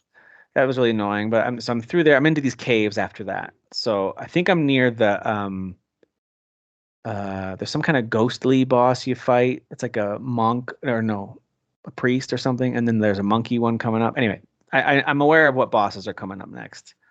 Um, Yes. so yeah, Technically, one of them, I guess com- no, he's not completely optional. The next one that you have is the gorilla or whatever. okay, yeah. It's just when you decide to do it, which was funny because I was having a conversation with Dan and I told him that you and I started talking through text, and I spent that entire day playing Sekiro, and this is like a legit playthrough. I'm done with my Xbox. I'm done trying, and so I started a legit playthrough on my PC, and I beat the monk. I'm just gonna call him Monkey. Beat him, and then I ran into the next major boss, which is two of those. And Dan's like, I don't think I fought them. I'm pretty sure I did not fight them. I was like, wait, Hmm. what?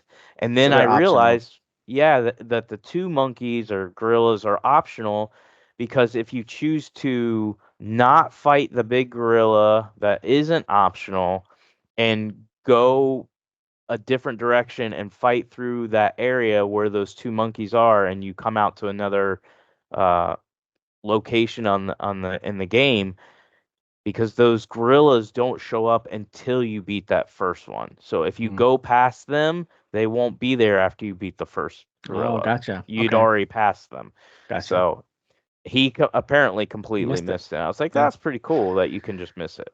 Yeah, I think this game has more optional exploration stuff than I gave it credit for. It's got a really cool lore, and yeah, the story is classic FromSoft, convoluted and not totally sure always what's happening, but I do like it. I have the gist of the main push of it, and yeah, I really enjoyed it. They definitely do want you to block and parry a lot, which seems funny because all you have is your katana, like you don't have a shield, but Hmm. blocking is a huge part of it, parrying is a huge part of it. Um, and so yeah, that makes all the difference. But I love that game. So that's my number three. My number two is Bloodborne. First FromSoft game that I ever beat, and I love that game. I never did do the DLC, like the Old Hunters or whatever that's called. Yeah, which Um, is very hard, very could hard. absolutely see myself diving into that on a replay on PlayStation 5 or PC Hmm. Come whenever on, that Sony. happens. Come Would on. love, love, love that. But yeah, Bloodborne is brilliant. It's brilliant in its execution with combat and visuals. It's so creepy and gross, but I don't mean that as a compliment. Um, Yeah. it is truly, truly a special game. So that's my number two. What's your second favorite on this list? So I think you and I are reversed. So number two is going to be Elden Ring. Hmm. Um, Obviously I've talked about Elden Ring a gazillion times. I think objectively it's their best game, because of what they did. I mean, I think first of all to make Souls type games in general are really really hard, Hmm. even on like more linear levels. But to make an open world one, and not only just like an open world, but like every part of the open world has something, Yeah. and things are specifically designed knowing that most players are going to miss them, and I just love it. I think it's special. The boss fights after the DLC, yeah, I had my issues with the last boss. I still think he's bull crap, but I think overall the bosses in those in the game and the DLC are some of the best bosses that you'll ever get. The Yeah. combat, the builds, the open world. Again, I'm gonna say objectively it's better. It's just not my number All right. Well, then one. what's your number one? Tell me about that one.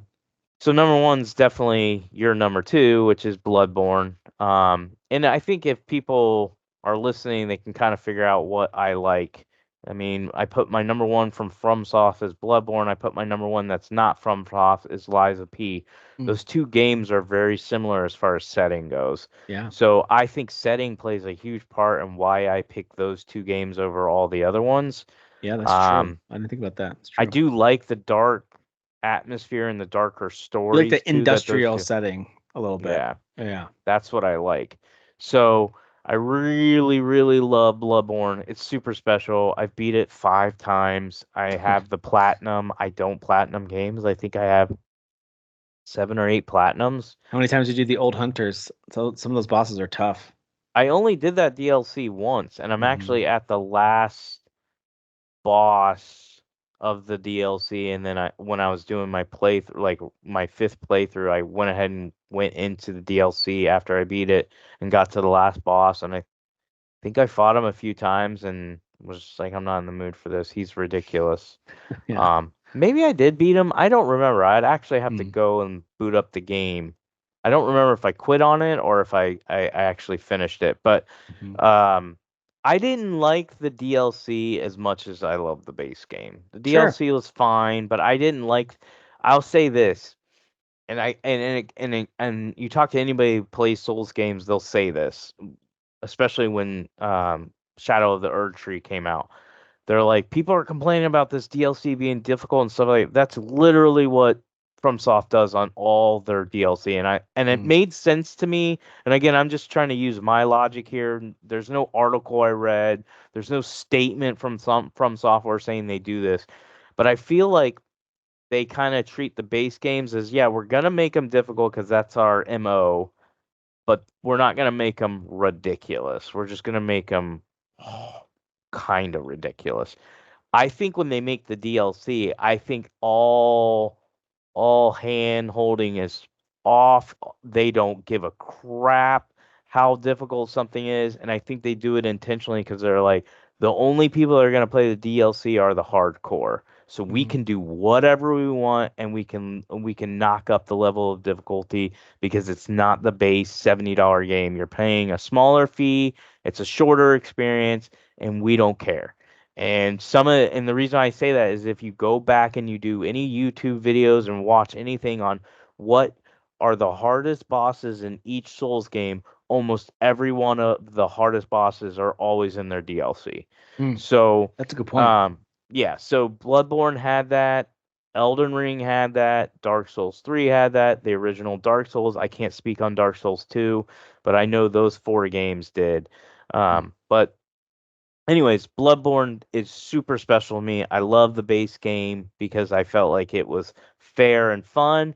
Whereas the DLC, I enjoyed it, but I felt like a lot of the level designs and boss fights were just, Mm. okay, this is just being really, really obnoxious and difficult just to be really obnoxious and difficult. If you ever had to re-rank 2015, would it have a shot to dethrone Witcher 3 for you on your personal list for that year? Uh, if I was to do it based off gameplay, yeah, On easily. based on If I anything you want. But if Yeah, I was just to go, hey, your love for these two games, the hard one. it's hard because if as you see me progress, you see I do love FromSoft Souls-like Hmm. games probably more than anything else. Yeah, But there's still a special place in my heart for open world Western RPGs. I do yeah. enjoy JRPGs, And you liked but Cyberpunk a lot too. That so CDPR yeah. does it right, man. And I know you Yeah, like their so stuff too. I'm gonna still answer The Witcher 3. But if For you now, ask me tomorrow, I might tell you might Bloodborne. say Bloodborne. Well, obviously number one for me is this right here, Elden Ring. That's my art book that they sent me with Shadow of the Erd Tree Special Edition, which is awesome. It's got some really cool artwork that they got in there.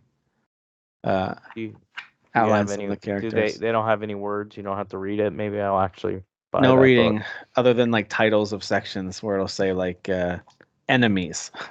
That's all you have to read. It's those kind of words. So like this stuff's really cool. Like Yeah, that looks really good. the artwork is just awesome. It Yeah. is. I think they have some of the coolest art design in all of gaming. They do. I think across all their games, I'm playing Sekiro now, and I'm like, holy crap, this artwork is amazing. You know, Bloodborne, as I mentioned earlier, gorgeous. Yeah, Um, and I think that Elden Ring's design, their art design, is, I think it might be the best I've ever seen in any games. Like, we're talking about not just my favorite FromSoft game. Like this game, I need to do an updated ranking of my top games ever. 'Cause this game's in my top five ever.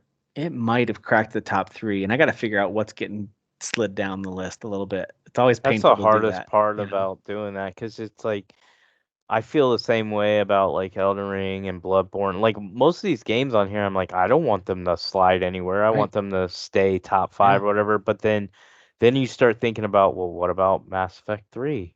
yeah. What about What Zelda about games? You know, yeah. what about Hmm. Knights of the Old Republic? What about Yeah, Breath of the Wild? What about Tears exactly. of the Kingdom? Mm. Like you're talking about what about freaking Baldur's Gate 3, which I said is Yeah, after I said Final Fantasy 16's best game I ever played, then I went to Baldur's Gate 3, and then there was another one. I think there was three games that launched last year. I was like, these could easily be my favorite well, the games of Tears of the all time. Kingdom was last year. All Yeah, three of Tears of those the were King. last year. Crazy year. Last year was So excellent. just yeah, last year spoiled me because like those three games legitimately have the right to be considered. I would say Final Fantasy 16 now would probably be the weakest of those three as far as for me personally. Yeah, But those other two, like Tears of the Kingdom, I already love Breath of the Wild a lot, which I've talked about on this show, on current gen a lot. But Tears of the Kingdom was better, like not even I just know. kind of better, like actually way Better better. story, looked better, better gameplay, better Yeah, world to did explore. everything Unbelievable. better. You know, it's Yes. interesting you bring up Zelda because as I think about why is Elden Ring top of my list and one of my favorite games ever, a lot of it has to do with why I love stuff like Zelda games, why I Yeah. love stuff like The Witcher 3. It does little pieces of all this while maintaining, in my opinion, while staying true to what makes a Souls game from FromSoft, but it introduces a new concept that they do have in some of the other games that I'm learning, just not to this scale. Of they do want you to explore, check out this area behind this wall. There's a hidden door, like in Sekiro even has some hidden doors you can go behind, things Hmm. like that. Like explore, poke the corners and see what you can find. But Elden Ring does that to this insane degree, to the point where you can miss entire huge maps, like entire areas that have insane depth to them. A lot of them are optional, but if you take the time to explore, they reward you in ways I don't think any other game has rewarded me, other than maybe Zelda, Tears of the Kingdom, and Breath of the Wild. Maybe Hmm. those might be the only other games that I have felt truly rewarded for going off the beaten path just whenever I felt like it. And Elden Ring does that. So exploring is a big part of it. I absolutely love the combat in this game. I know true like Souls fans sometimes scoff at that. Like it's nowhere near the quality of fill in the blank, whatever their preference is. Bloodborne might be their preference, or Sekiro might be their preference. Totally fair. That's totally fair if that's your preference. I like Yeah. that I can, like, I beat the main game with a dual wielding blood build using my Bloodhound Fang and then Margot's kind of that rainbow colored sword. It was a really weird, it caused a lot of bleeding. So I Yeah. did Yeah. like, I dual wielded those two. Second playthrough, I did all kinds of different builds just to play around. I spent a lot of time as just a pure mage where I was a glass cannon, easy to kill, but man, I could just stand. If I did it right, I could just demolish from a distance. That was a lot of fun. I did a lot of the game it that way. Then I shifted over to like a spear and shield to try that, like some lightning pokes. That was a good time. And then I actually ended up beating the game the second time and doing most of the DLC with a pure incantation build. I'm just a combination of coating my sword with magic and fighting and casting like lightning and fire spells. So, I mean, I have never had that much fun playing a game so differently than this game. Yeah. It's absolutely stunning. They really have struck, I think, a nearly perfect balance with all that stuff. The sense of reward for completing a boss, finishing a dungeon, finding a new cave, finding an item sitting in the corner of a map somewhere, stumbling upon some field boss you didn't know was going to kick in as soon as you hit a certain like hill or whatever. Like all those moments, just pure magic for me. So, Yeah. and I spent a lot of time in the last 2 years since this game's come out playing this game and revisiting it and doing another playthrough and firing up a new character on my PS5 version of this game because I bought it there because my son wanted to play it too. It's one of my favorite games ever, man. It's one of those games that I have no problem buying multiple times, which I did, Yeah. and also spending way more than you normally would for DLC because I Well, you want the. don't normally buy collector's I don't. editions. I don't know I if don't. you've ever, since I've known you, bought one. Nope. This is the first time I bought one that And came with extra like physical stuff. So I got my yeah. Mesmer up here, and of course, every time he kills you, he says "embraced in Mesmer's flame." The way he like holds the S, I'm like, shut up, because he killed me like 12 times. It's very annoying. But anyway, uh, And I still think he's probably one of the coolest boss fights ever. I'm sure there's something amazing out there boss I'm fight. forgetting, but like just the entire fight had that Yep. uh all the flash that you Hmm. would want, Yep. but the flash wasn't so bad. Whereas like Rodon, his second phase, there's so much flash and so much stuff going on, like you literally can't see your character Exactly. sometimes, and it was annoying. I never felt like I was lost with Mesmer. I still felt like I could fight him.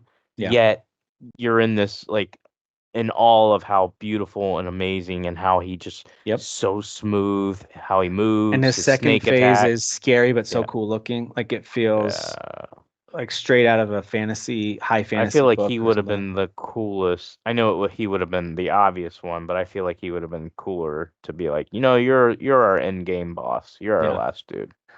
Yeah. So when I finished all the DLC and I kind of felt like I think I'm good. I got to play other stuff. I want to spend time playing other Yeah. games. But I am very intrigued to at some point dip back in, of course, not only for another playthrough because I love it, but also there's some builds with the DLC that I didn't mess with at all, and I want to. Like you can do a whole Mesmer build where you use his that gigantic Hmm. lance and you can poke things and throw fire at him, and Yep. so I am intrigued to try some of that. So for me, it's far and away Elden Ring. So hey, listen, suffice to say, there's a lot of good games in this genre. Even the ones we talked about that were non-FromSoft, none of them, at least that we called out, were below 70. So there are some, of course, that are garbage, but most of the notable ones are at least swimming in sevens games, which tells me that there's something to this genre that makes it compelling. Even if the game itself at its core needs some improvement, there's something compelling about this. So, to that effect, there's some games coming out that if you're interested in this genre, or for you, Derek, if you're interested, we should keep our eyes on some upcoming games that I think at least have an element, if not are completely in this genre. Number one is called Nine Treasures of Liyuan. It's made by, I think, a Chinese company. So the spelling on some of the stuff's a little weird, but it looks cool. It's got an isometric action RPG Okay. angle, but it is definitely a Souls-like. That's actually coming out this coming week on August 1st. And What there's is a it demo. called? Nine Treasures of Liyuan, Liuyin. Is it 9 like the number, or do they Yeah, spell it they out? spell it out. They spell it out. Okay. And there is a demo on Steam if you want to try it out. Also, coming out the next week, August 8th, is a party-based Souls-like called Deathbound, which I think has some cool-looking visuals. Don't know if it'll actually play well. When you talk about something being party-based, I think that can be a little risky. Is it just randomly teaming you up with someone no matter what? Is there still room for single player? I don't know. I'm not sure. But they describe it as a party-based action RPG called Deathbound. Deathbound looks pretty cool. So you can check that one out too. So Nine Treasures, Yeah, I've heard something about Deathbound. that. And then in just a few short weeks, we're just over 3 weeks away from Black Myth Wukong hitting. Now, don't get me wrong. I realize this game is being described as closer to Stellar Blade than a Souls-like, and that is to the relief of many. Totally understand that.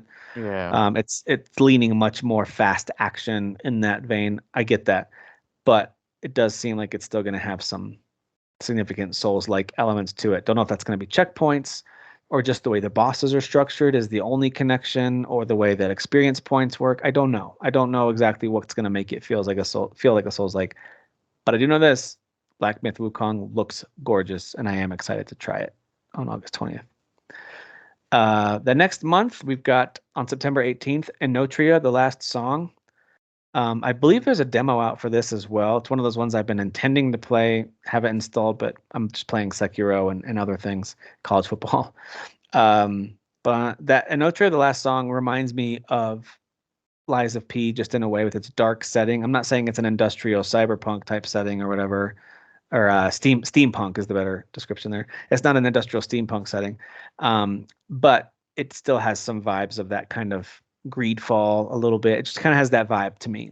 Enotria, The Last Song. I didn't play the demo on my PC, but I played it on my PS5. Oh, okay. I mentioned that because like I think it's gonna look better on PC and stuff like that. It's okay. Yeah. Like it wasn't. I heard it was supposed to be good. I didn't think it was that great. Okay. But So we're not I talking next also, Lies of P here.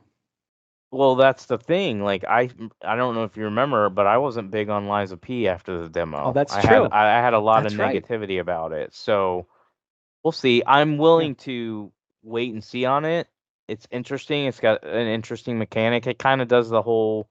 It's not Mortal Shells because I think you can do it like super quick if I remember correctly when I played the demo. But like you basically get these like gear and you can switch while you're in combat. Hmm. Two different like gear, so you have a different play style. So you could be doing like a heavy, maybe, setup and then switch to, Hmm. a different armor set that has different maybe your Well, that's cool. magic build or something like that. So it does I like that the way like Star Wars did that, where instantaneously. you could be like dual wielding and then switch over to your saber Yeah. and pistol like mid combat. That kind of stuff was fun. Yeah. So Um, it has that. It's where that's you cool. can, I can't remember the ins and outs of it, Like a but I played it. stance or a focus or whatever it can be switched. Yeah. That's cool. We don't have release dates for these next four, but they're worth mentioning. Hollow Knight Silk Song, the game that will never come out apparently, but Hmm. there'll be a lot of anticipation for that. I'll be excited for that when it does arrive. There's one that we saw a preview for. I don't know if you remember this, but everyone was going wild over how realistic the teaser for this looked. It's called Blight Survival, and people were comparing it to like a medieval, but Yeah, I did remember. Naughty Dog make this? Like there was just some like comparisons to like this looks crazy, but it's listed as a survival action Souls-like type of a game. So no idea if Blight Survival will live up to the incredible hype that surrounded its initial trailer and gameplay reveal, but we'll see. That is still also listed as to be announced. Not no release date for that. Windblown, which I believe is the Dead Cells team. Let me double check that real quick before I say it with too much confidence. Yeah, I think it is. It is. It's Motion Twin. Um, this is more of a roguelike than a Souls-like, but it's still going to have some Souls elements to it. So think Dead Cells, the way that was a roguelike. I mean, you could argue that something like Dead Cells had elements of Souls too, but not really. That was definitely a pure roguelike in at its core. So anyway, Windblown looks really cool. And last but not least, you and I talked about this before we started recording. The first Berserker Kazan has this amazing anime Viking combo going on, and it looks amazing. Like It looks really good. the bosses look crazy. That I don't know, everything about like the way the blood and using these axes and all of it just looks nuts. And so I'm very intrigued by that one too. Also without a release date set for it. So I'm sure there's others. We don't know what FromSoft is up to yet. We don't know what the team behind Lies of P is up to outside of updating their game. Maybe they're already working on a sequel or they've got some major DLC planned. I don't know. Have they said anything that you know of for Lies of P? I have not followed up on it. But hopefully we get something semi soon. While I would love a sequel, obviously, and I know they're gonna make one because it was successful. And again, based off the way the game ends, you're like, yes, give me more. But I would love DLC. Okay. I would love it. Well, the last thing they've talked about, I mean, the last update was the major update, I should say. They've done patches, but the last major update was in February. And then since then, they've been pretty quiet outside of talking about different awards they've won for visuals and graphics and design and stuff. They've been very quiet. So, yeah, interesting. So we'll see what I those don't know teams if are up it's to. true. It's just rumors, but they're saying that there should be a DLC coming out second half 2024 for Liza P. Wouldn't be surprised to see like a Gamescom announcement for something like that. You know, Yeah. to see Keighley get an announcement like that, and then they release it like in November, late October, early November. That'd be very cool. That'd be very cool. So there you go. There's our current state of Souls-like games conversation, our personal favorites, Metacritic's rankings. Hope you guys enjoyed that. Hey, if you're not a Souls fan, there's no way you're still listening. So yeah, that was a good time. Before we wrap up, real quick, anything else that you're playing or watching you want to give a shout out to, Yeah, gaming or watching wise? I'll keep it quick. I did see Deadpool and Wolverine. Saw it Thursday night. Ab- Absolutely outstanding. I love the first one. I just rewatched the second one actually before we logged on to record this. Because I don't think I've seen it since the theaters. Oh, Maybe I okay. watched it one time after the theaters. I don't love it. I Is mean, that the it's one with still, Juggernaut? The second one? yeah, Okay. it's all right. Like the plot's fine or Funny. whatever, but it's semi funny. It's got some funny stuff. It's not even close to as funny as the third one. So if you thought the second one was funny and you liked it enough that you're like, I want to see the third one, I think the third one is top tier comedy. Like if you were to rate it as a comedy, it's one of the best I've ever seen. If you were rated as an action hero movie, it's okay. It's got good action, decent Yeah. action. Stories not that great to me, but the one-liners, the zingers, the back and forth, and I'm not just talking obviously Deadpool and Wolverine are a perfect match when it comes to like going off back and forth with each Yeah. other, but it's not just them. There's other characters in the movie that are hilarious or Deadpool plays off them hilariously and Okay. it's Nice. really really well done. So that's on what I've watched. As far as playing, I've been jumping around everywhere. Right now I'm in the Borderlands universe again, loving that. So I'm gonna keep playing Borderlands 3 and Tiny Tina's Wonderland. I never beat Wonderland, so that's the one I Hmm. really want to target. But Borderlands 3 I beat a couple times. So it's more me just playing it just because like I enjoy You trying to Borderlands get hyped for games. that Borderlands movie? Isn't that coming out next month? It is. I already pre-ordered my ticket because All I right. do that like monthly where you can watch 3 movies a Yeah. week. I signed up for it again when I bought the Deadpool tickets. So I'm going to see Deadpool again Monday, and then I pre-ordered the Borderlands movie. I'm real excited about that. But my main is still Persona 3. I know I'm not on the show Oh, all the nice. time, but I'm over 20 hours in. Playing Reloaded. Yeah. I beat Persona 5, so I immediately went into Persona 3. I thought 5 was phenomenal. I just feel like it's a little bloated, like it's got too much going on that it overstays its welcome. Persona 3 is still a long game, but I feel like it's more like to the point. Like Mm. you can clearly see how in 5 they took systems from 3. I don't know if they were in 2 and 1. I never played them. But they took systems from 3 and went, "Oh, we need to expand on these." Mm. And so when I'm playing 3 after I played 5, I'm like, "Oh, Uh, thank you. You're just more to the point. Like I don't gotcha. have to do a gazillion other things. I just go here, do this. There's not 9,000 different options for me to do where it feels like it's bogged down." So I'm liking Persona 3 a lot. So that's my main one. But I also just in talking to Kyle and we've talked about it on the show when I used to be a regular on this podcast. Him and I have always had like a thing for the Trails games, but we never fully invested in them. So when he kept posting about Trails through Daybreak. Daybreak Hmm. and started talking about how great the gameplay is, but the big thing that got me interested is it's a starting point that you can actually have and you don't have to buy and play all the other games because Yeah. I had played the first one. I played like over 10 hours of the first one on my Vita and really liked it and wanted to get into that franchise, but never did because the franchise overwhelmed me because they kept releasing too many games So many games. and Yeah. I wasn't as hardcore into JRPGs as I'm becoming now. I think Xenoblade Chronicles 3 kind of changed my life, and now I've jumped in Persona 5. I'm into Persona 3. I'm also fully invested into this Trail series.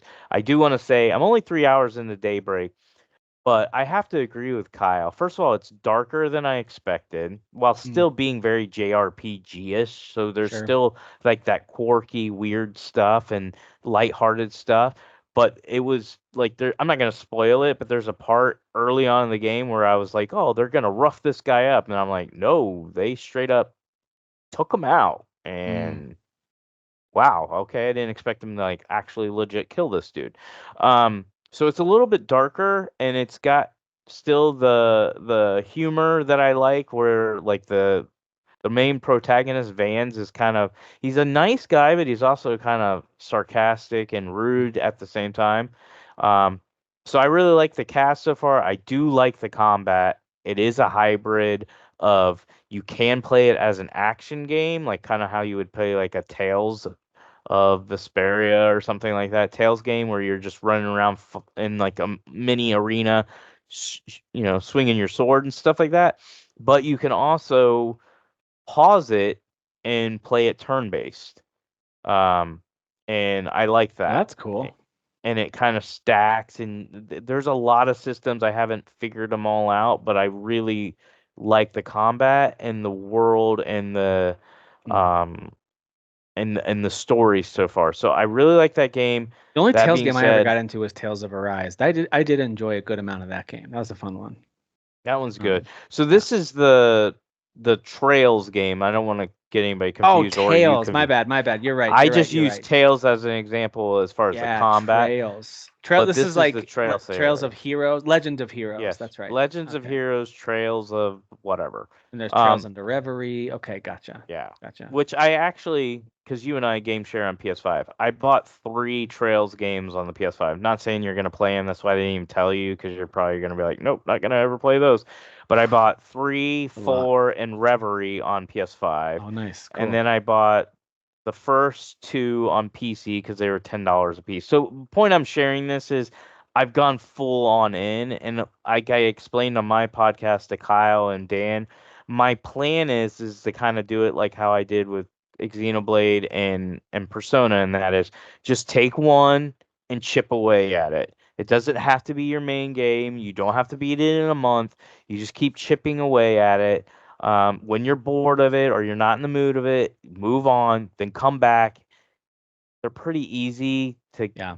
pick up and play. So Hey, you could buy the that's my plan. entire Nihon Falcom bundle, which includes all those games and many, many more, for just $738 on Steam I right now. considered that, and then I Yeah. was like, hard no. I You went know and what wheeled and game came dealed. out a few years ago in this series? I know they're not directly connected, but it's part of the Legend of Heroes series. Trails from Zero still has overwhelmingly positive user reviews on Steam, which is crazy. But yeah, That is the that game is lit. first one in the. I think there's a trilogy that ends with Reverie, and Reverie is the one I just bought because it was on sale on PS5. So I have to buy Zero, and I think it's Azura is the second one. I think those three are a trilogy. So Gotcha. what I'm doing is basically anytime I see a deal, I'm buying them, and so I've bought six of them. I think I have six of them Hmm. now. But I still need like another three or four. They put out so many games. I'm looking Yeah, down through this list. All the Trails of Cold Steel games. I think there was at least yeah. four, maybe five of those. There's four of those. So I There's have so those many. four. Yeah. And then there's the Daybreak, which I just bought on the Switch. And then there's Reverie is the third one, which is kind of like it ends. It's like an ending to all of this Trails stuff. Yeah. And then there's Zero, which you mentioned, and Azura, which I think are the two before Reverie as far as that trilogy. So Gotcha. there's a lot. There's like eight or nine games in that Trails of Cold Yeah. Trails Steel into like Reverie type also deal. overwhelmingly positive. All of them are. So Jeez Louise. if you were to boot them up, you'd be like, ah, they're average looking. Combat's competent, good turn-based combat. I think what separates them is the story, the lore, all that. So, and I did enjoy it when I played it over a decade ago on the Vita or whenever I did the Yeah. first one. Um, so if you like Persona How games, you're big gonna is this like these. company? They also made all the East games, the YS, that Yeah. whole series. They made those. All these different spin-offs of that series and the Legend of Heroes series. Yeah. Dude. And they're releasing Daybreak 2 in 2025. So I only have a year to get through Gosh. Daybreak before Daybreak 2 comes out because Daybreak 2 I think Oh is out man. in Japan. So it's already made. Oh, that's crazy. Yeah. All right. Well, I did get that mixed up with Tails. In my head, I went right to Tales of Arise. I was like, oh yeah, the Yeah. Tails games. No, Trails. They're different. Totally different, Yeah. but sound the same. Um, yeah, for me, as far as watching, I just watched through the Dirty Pop Netflix series with my wife because it was What just is it funny. called? It's called Dirty Pop. So it's basically a 3 episode docu-series on boy bands and the guy who created Backstreet Boys, who also created NSYNC. I didn't realize they were created by the same dude with the same Yeah, it's the same company. dude. He And may then have done 98 degrees he too. didn't do that, and we actually predicted that as we are watching. Like, did he do those guys too? Though they were different, but he created a few others that were semi-popular, like Okay. O Town and a few others that didn't really quite really hit the big time. But anyway, this guy was a financial criminal. He was a fraudster. He was yeah, he got in a lot of trouble because he did a lot of forgery and faking documents to get in a position to be able to do all this stuff with musicians. Oh wow, I didn't know Uh, that. yeah, so it's the whole background story to that stuff. Anyway, it's very interesting, especially if you were a fan of, like, even if you weren't a fan of it, if you were around and kind of like have fond memories of those 90s days of pop music, and like it's just kind of weird and fun to see all that stuff again. They interview a lot of the current band members for it. So I like that. It was a good one. Playing a lot of No Man's Sky, all the updates there. Listen, that game in 2016, you and I called one of our biggest. You called it trash, garbage, trash. I called it one of my biggest disappointments because it didn't live up to the hype of what it was saying. Like, it showed these amazing images in the preview, and you play it, and everything was flat and weird, and the monsters had like elbows coming out of their faces. Like, it wasn't right. It wasn't generating correctly. It was very ugly. Mm-hmm. This game has probably had more support and updates than any other game I've ever seen outside of like a live service series of Yeah. games. It's been crazy, and I just downloaded the newest update, which is essentially 5.0. They've absolutely upgraded the way things look. The colors pop. There's actually like steam and like almost like pollen looking dust that'll float through as you're exploring, depending on the planet if it has it. So everything looks more alive and is moving. The creatures have a lot more, in my opinion, consistent design. Like, yeah, they're weird looking, but they look like a creature that could exist. It's no longer like something stupid. Like there were so many stupid looking creatures when I played. Yeah. Um, I was like, what is this thing walking on toothpicks for? So it's very cool. They've added a ton of ways to be. You can be someone who just likes to build. I just want to be a businessman in space with my freighter and buy and sell. You can do that. But you can absolutely do a ton of space battles, go on expeditions. You can fight creepy aliens and explore alien infested ships, almost like horror movie style. I returned to my home base planet and it was overrun by this giant mutant plant that would spawn these little green aliens that would attack me. Um, and and I had no idea my base was overrun by this thing. I have to figure out how to get rid of it. I don't know how to get rid of it yet, but little things like that. I had encounters in space with these random creatures, someone to attack me, someone to trade. It feels a little Starfield-esque sometimes, but even more open than that because you can actually go wherever you want. Unlike a game like Starfield. And I did like Starfield, don't get me wrong. I really enjoyed that game. But I'm loving No Man's Sky. It's just scratching that exploration itch. I think it's a lot of fun. Um, they did a really good job updating that game, and I don't think it's a Derek game, but I do think No. if it would have come out in this state back then, I think you would have liked it more. You probably would have played it a little longer because there's more missions, there's more Yeah, characters to talk to, and all that. I downloaded it off your account after I saw the 5.0 update because I was like, "Oh, I really like Starfield now." Like I liked it when I was doing the show with you guys. I didn't love it the way you and Kyle did. Um, but I've played Starfield a heck of a lot more, and I'm like, Mm. no, I do appreciate this game even more. I think I was harder on it because I was like, well, you're just not at Baldur's Gate 3 level of Dude, RPG and yeah, story and that was a characters and tough stuff. release window. Yeah. But as far as just like fun and exploration and stuff like that, so I was like, oh, it looks like because I watched the trailer for it and the dude that made the game, I forgot who he is, Sean like Murray, yeah. how they've improved like the combat and stuff like that. And then I booted it up and I was like, still not a Derek game. Just I don't think isn't. it is, and I think that's totally legit. It's totally fine. Yeah. Still a lot of the menus and inventories and survival stuff. You have to craft a lot. Like that still Yeah. exists. But for example, pretty early on now they give you the ability to quickly upgrade, and now you can use weapons much earlier. Use upgrade your multi-tool, and you can keep trading it in for future ones. But I've already got an awesome weapon I can use for a bolt caster as well as like a shotgun style weapon. And I've had a lot of enemy encounters already, and it feels great. I think the shooting feels surprisingly good. Is it as good as a true first-person shooter? No, of course not. But it feels, much Good. better. Feels really good. So I'm enjoying that one. And last but not least, I wanted to share I got a Steam Deck dock so I can play on the go. So I hadn't had one of those before. I just used the Steam Deck as purely a handheld. But I'll be traveling for work, and I figured, hey, if there's time, don't know if I'll have time, but if there's time late in the evenings, it'd be nice to plug that into the hotel TV, and I'll just bring a controller and fire it up, and then play some No Man's Sky or maybe even some Elden Ring. It'd be nice to just have it on the big screen, and have it plugged in. Yeah. So my battery life on that thing is not great. I was this close to you could call it wasting money on that slight upgrade version, the OLED version. It looks Yeah. better. The battery life is significantly better. I don't know if I can. 500 I bucks would. again on the same device. Oof.